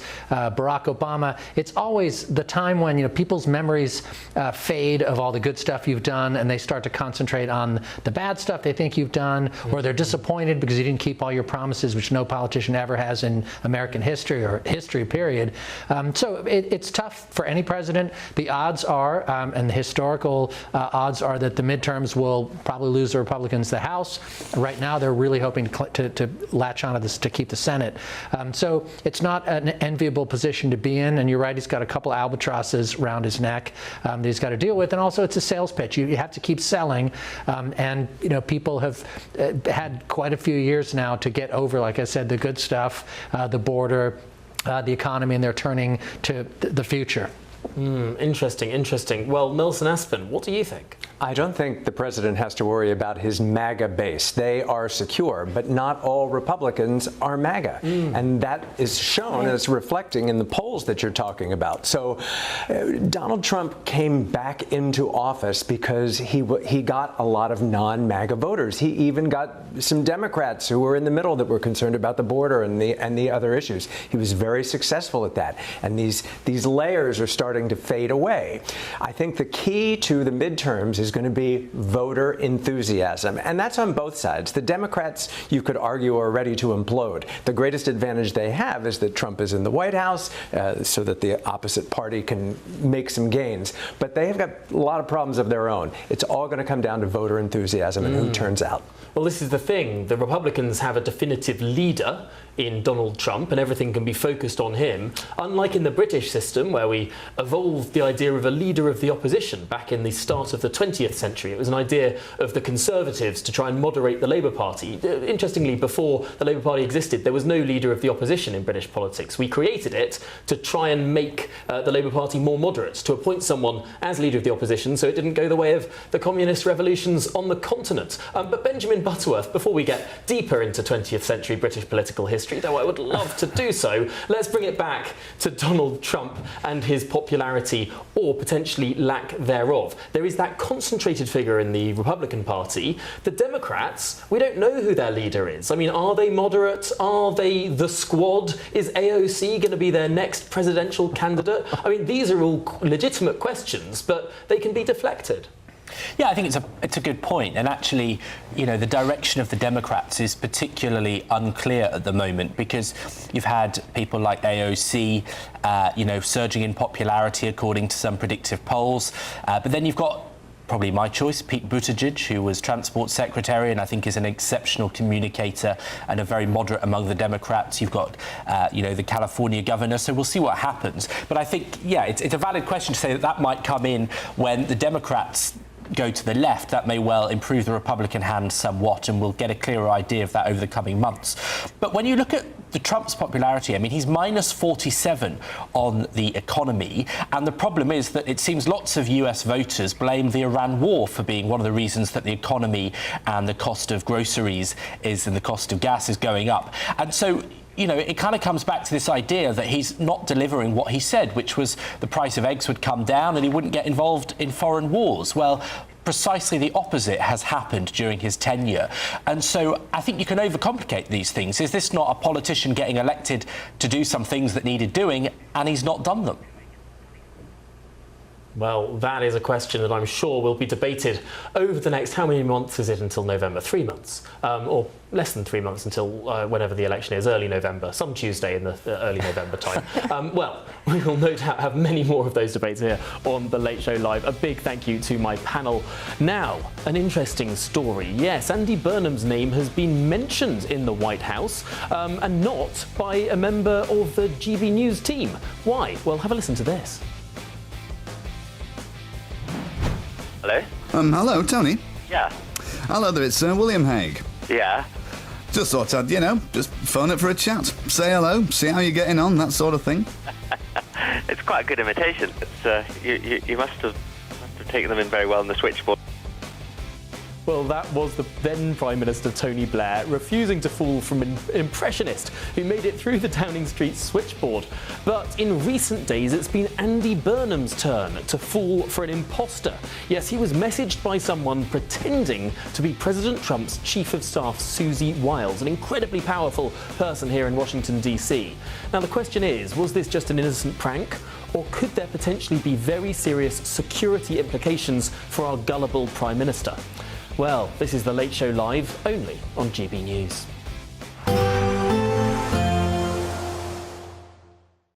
Expect warm spells with the odd rude interruption. Boxed Boiler sponsors the weather on GB News. Good morning. Welcome to your latest GB News weather update brought to you from the Met Office. A cloudier day for many of us. Outbreaks of rain to start. It will become a little bit drier into this afternoon, and across the south and east it will stay rather warm. Elsewhere it's turned much cooler with northwesterlies moving in. Those will bring in showers to many northwestern areas through much of the day, but further south across parts of Wales and the Midlands it's going to brighten up into the afternoon. Slightly murkier weather pushes into the south and east by the end of today though, but it should remain dry across many southern areas. Still quite warm in the south. Temperatures still climbing towards the higher 20s, 27 possible across the very far south and east. Into this evening, rain will become a little bit more persistent for more southern areas and showers continue across more northern areas. Some of these quite heavy actually across the far north of Scotland. You can see those brighter colours. That shows where we'll see the heavier rain. It will be showery, so not everyone's going to see that heavier rain. And across eastern areas of Scotland, it will stay largely dry through this evening and overnight, with the showers more focused across western areas, pushing into parts of northwestern England, North Wales too. A dry start to the night across the south, but that will change as the night goes on. An area of quite light rain but persistent will push across more southern and central areas of England and Wales, bringing most areas a little bit of water on the ground. It isn't going to last all that long as it does clear through by Wednesday, but further showers are on the way throughout Thursday. Fairly fresh night for more northern areas, still quite mild and humid across the very far south coast. But that fresher feel will become more widely felt throughout Wednesday as we're all into that fresher air by the middle of this week. That brings sunny spells and some outbreaks of quite heavy rain. Some of these showers you can see do bring a risk of thunderstorm, which means hail as well as lightning too. So you could see some quite heavy downpours, but some sunshine in between, with temperatures much closer to average for this time of year. Bye-bye. Expect warm spells with the odd rude interruption. Box Boilers sponsors the weather on GB News.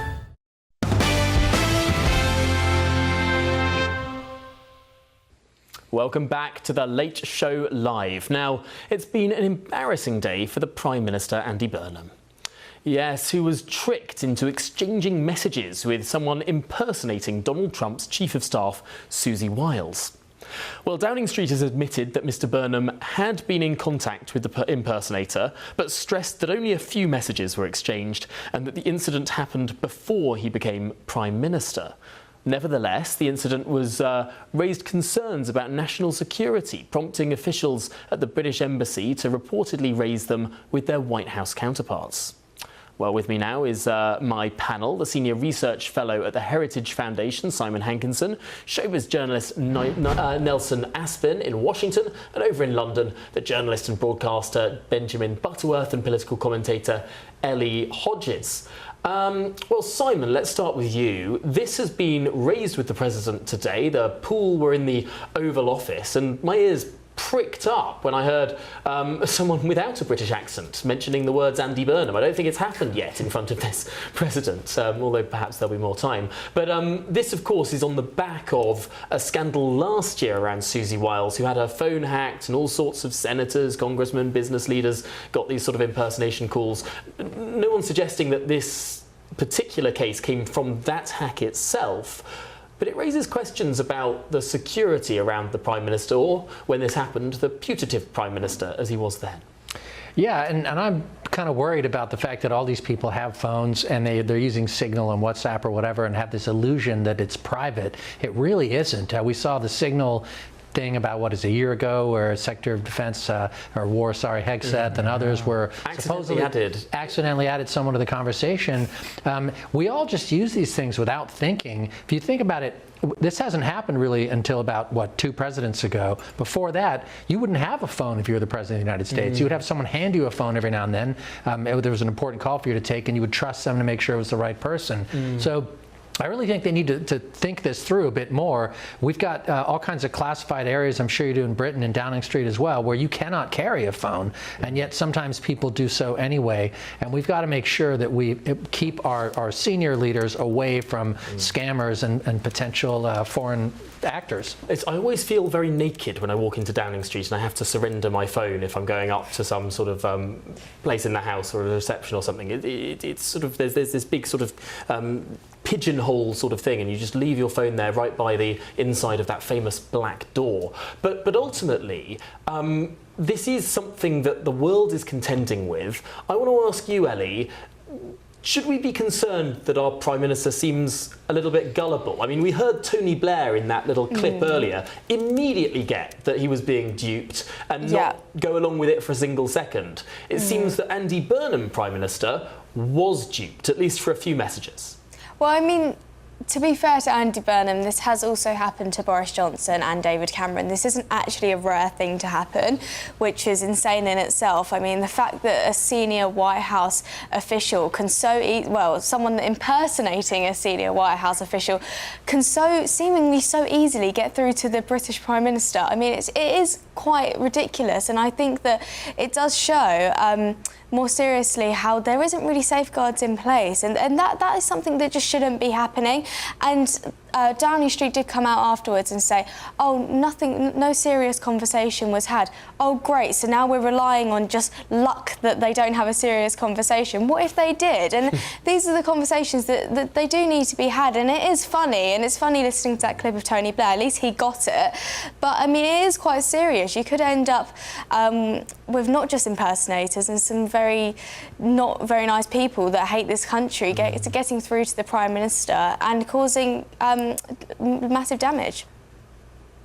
If I was feeling particularly impish this evening, I'd ask, is Andy Burnham capable of having a serious conversation, or is his personal life much like his TikTok, just saying how he makes a cup of tea, holding buzzball drinks and talking about Chips, Gravy and Smith's lyrics? But that would be what I would say if I was feeling impish, and of course I'm not, so I won't say that. Shall we have a listen to what was said in the Oval Office about this very subject a little bit earlier? The British Prime Minister recently reportedly sent text to someone impersonating Susie Wiles. Are you concerned about his judgment or his hid communications between the two countries? No, but who happened? What happened? They sent text? Apparently the Prime Minister sent text to somebody impersonating Susie Wiles. No, I'm sure that he had a miscommunication. Donald Trump being really rather diplomatic there, Nelson. Absolutely. A miscommunication is a adequate way to downplay that, and it is a very serious security concern, no doubt.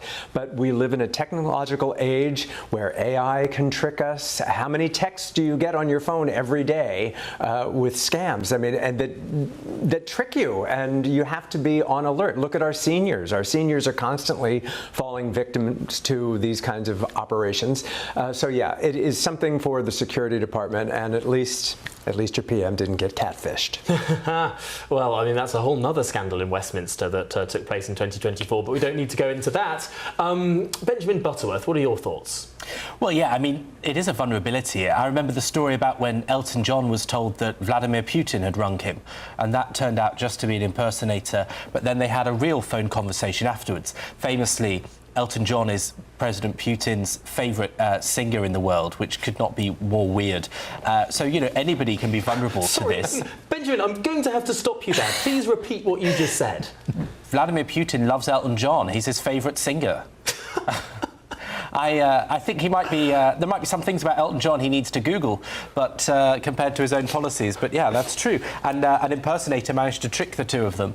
So they believed Elton John believed he'd talked to Putin, but then after it was revealed, Elton John said, "Okay, well, I'll talk to the real guy." So you know, maybe some good can come of this. I think Donald Trump really likes Elton John as well. I remember seeing a video where Elton John was asked, what do you think about Trump liking your music? He said, I don't care, it's for everyone, which I thought was a great response from Elton John there. But I just wanted to quickly make a point about Trump being quite diplomatic there. I think that what we see with Trump is he's very diplomatic at the start. He liked Keir Starmer at the start. Let's just remember that. So it'll be interesting to see what happens when we actually start to see more policy from Andy Burnham come through. But I was going to say, I do think this is a real very true. A real vulnerability because, you know, there was allegations of a honey trap case against an MP in the last Parliament, and then there's, you know, also been claims of China using this technique against members of Parliament, parliamentary staffers. You know, on the way in, I was texting someone who holds a great office of state, and it suddenly occurred to me, thinking about this show, that I was using his mobile number that I'd had since he was a member of Parliament. And, of course, that means that a huge number of people would have that number. So, actually, it would be quite easy to pass that on to malign purposes. You can see how this claim of someone pretending to be Susie Wiles, according to the front page of the Daily Mail, they think it came from someone in the US rather than a sort of Iran or something like that.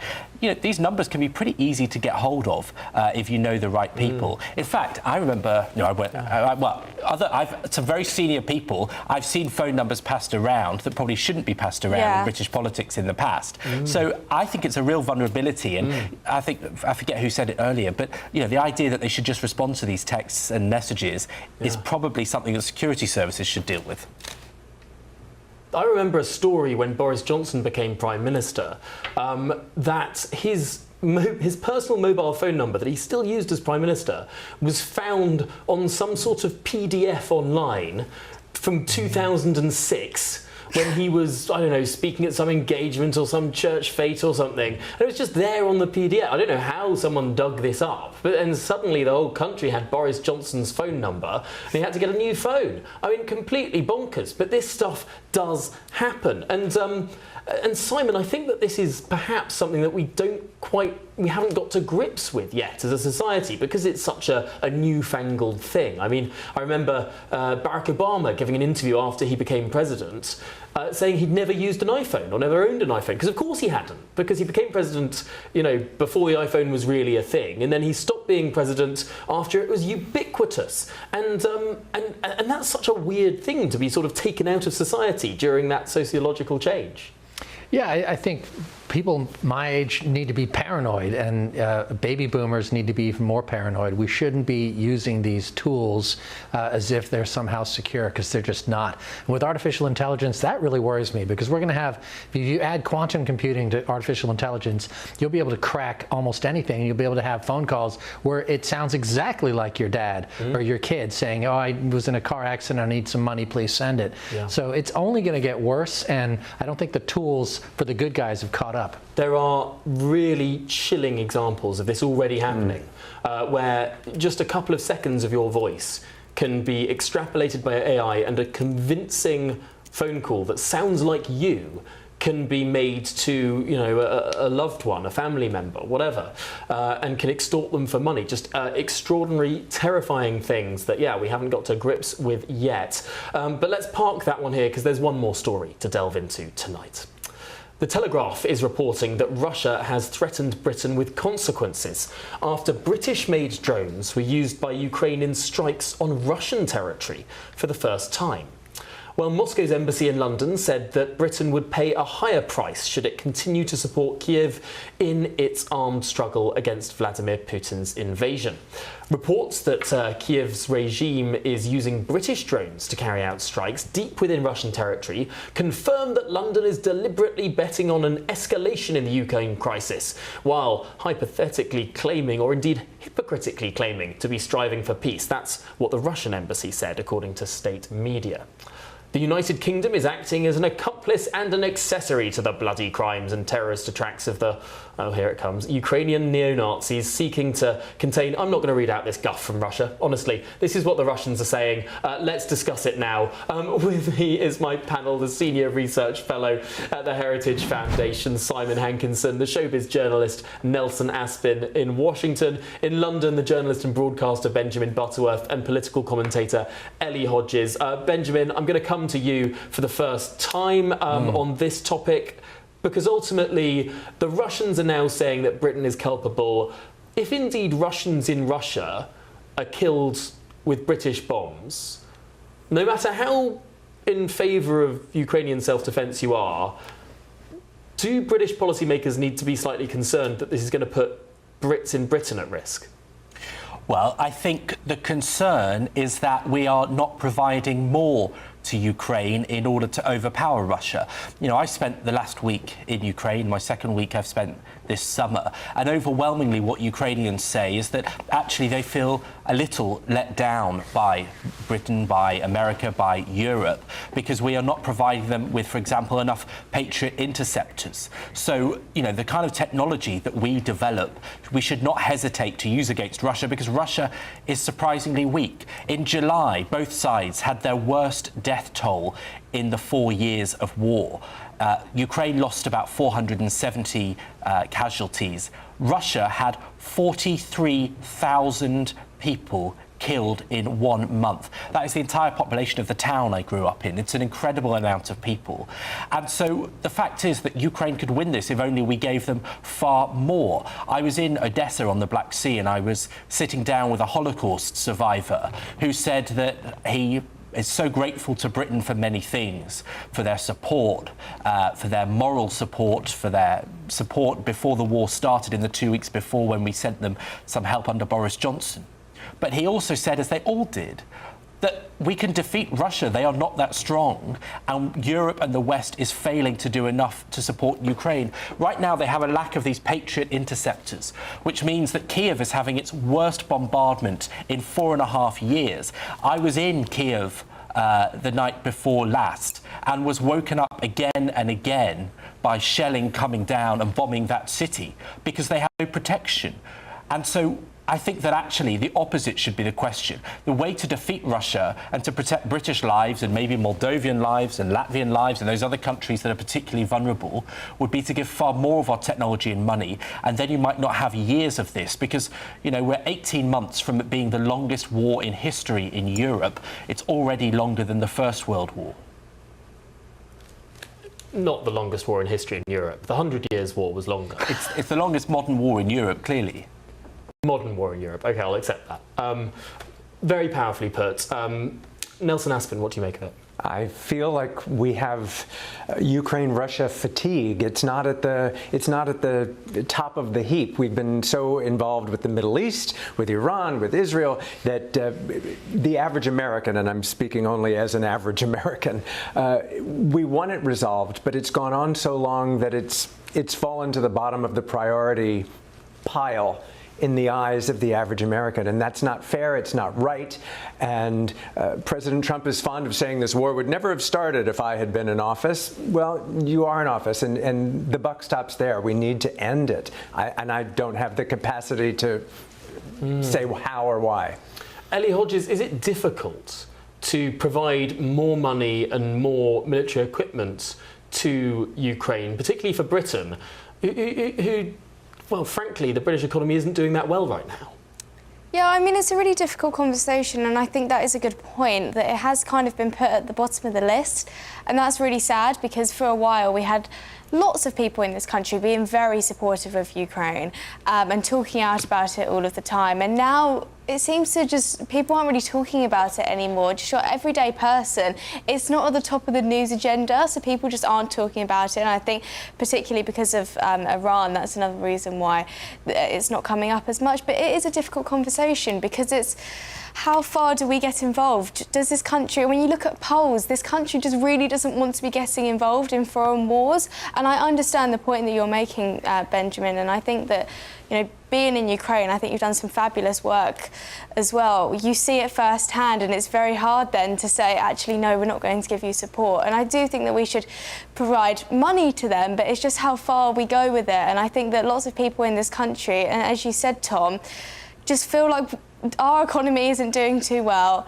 They don't feel financially stable, so why should we give money to other places? But it's a really difficult conversation to have. I mean, there's so many different aspects to it. Yeah. And of course, there's the argument that Boris Johnson has been making in recent months, which is we have frozen billions of pounds worth of Russian assets, particularly in London. Why don't we sell those and use those to fund Ukraine, which wouldn't cost the taxpayer a thing, although there is the little problem of international law. Some countries care about it, some less so. Simon Hankinson, what do you make of this? I just think it's a bit ironic that the Russians are telling the Brits not to send weapons for the Ukrainians to use, when it was a Russian named Anatoly Kalashnikov who in 1947 invented the rifle that's been used against Brits, the Irish Republican Army, the Armalite rifle, the ISIS, you know, name a conflict, the Russians supplied that original rifle. So, you know, you can't can't always trace the weapons. You got to look to the people who are on the other side of the battlefield. If I was being glib, I might say it's only fair that British-made weapons might go onto Russian soil after the multiple assassinations that Russia has carried out on British soil, the Skripal poisonings, the strange plutonium umbrella incident. It sounds like something out of... I think Vladimir Putin is genuinely watching James Bond films. I mean, he does have a particular obsession with killing people in Britain, over and beyond other countries, not to mention Ukraine, of course. I'm afraid we don't have time for any more discussion on this topic, but what a wonderful panel you have all been this evening. I have so very much enjoyed presenting my first cover show for The Late Show Live. So a big thank you to my panel, and a thank you to you as well for being here with us at almost 3 in the morning British time. Thank you indeed for spending your night with The Late Show Live. And once more, thank you to my panel: Simon Hankinson, Nelson Aspen, Ellie Hodges and Benjamin Butterworth. Well, that's it for tonight. I'll be back here tomorrow, midnight in British time, 7 p.m. in the United States.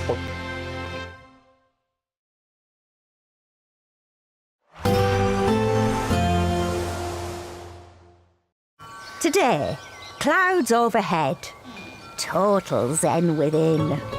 Boxed Solar sponsors the weather on GB News.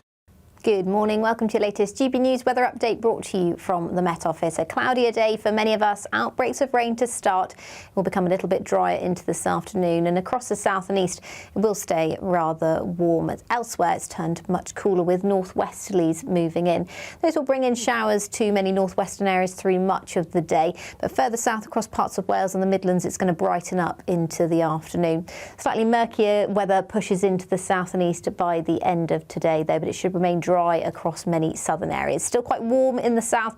Temperatures still climbing towards the higher 20s, 27 possible across the very far south and east.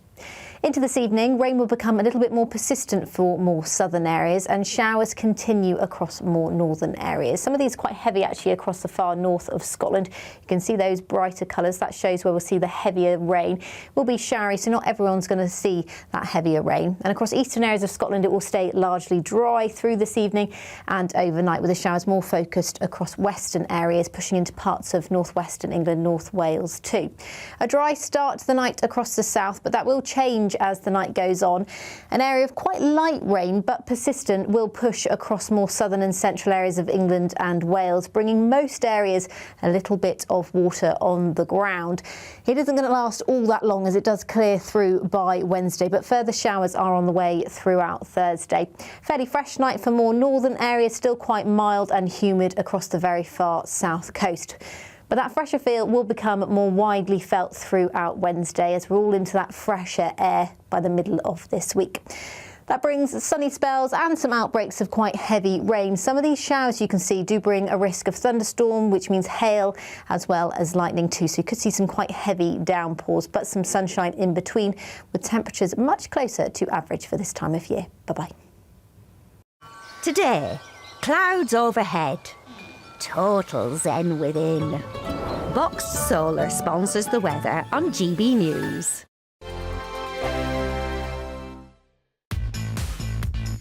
Five hosts, 5 opinions, 5 fearless debates, 5 unfiltered takes on the day's news. 5 reasons not to be anywhere else on Saturday night. This is the Saturday 5. You got me.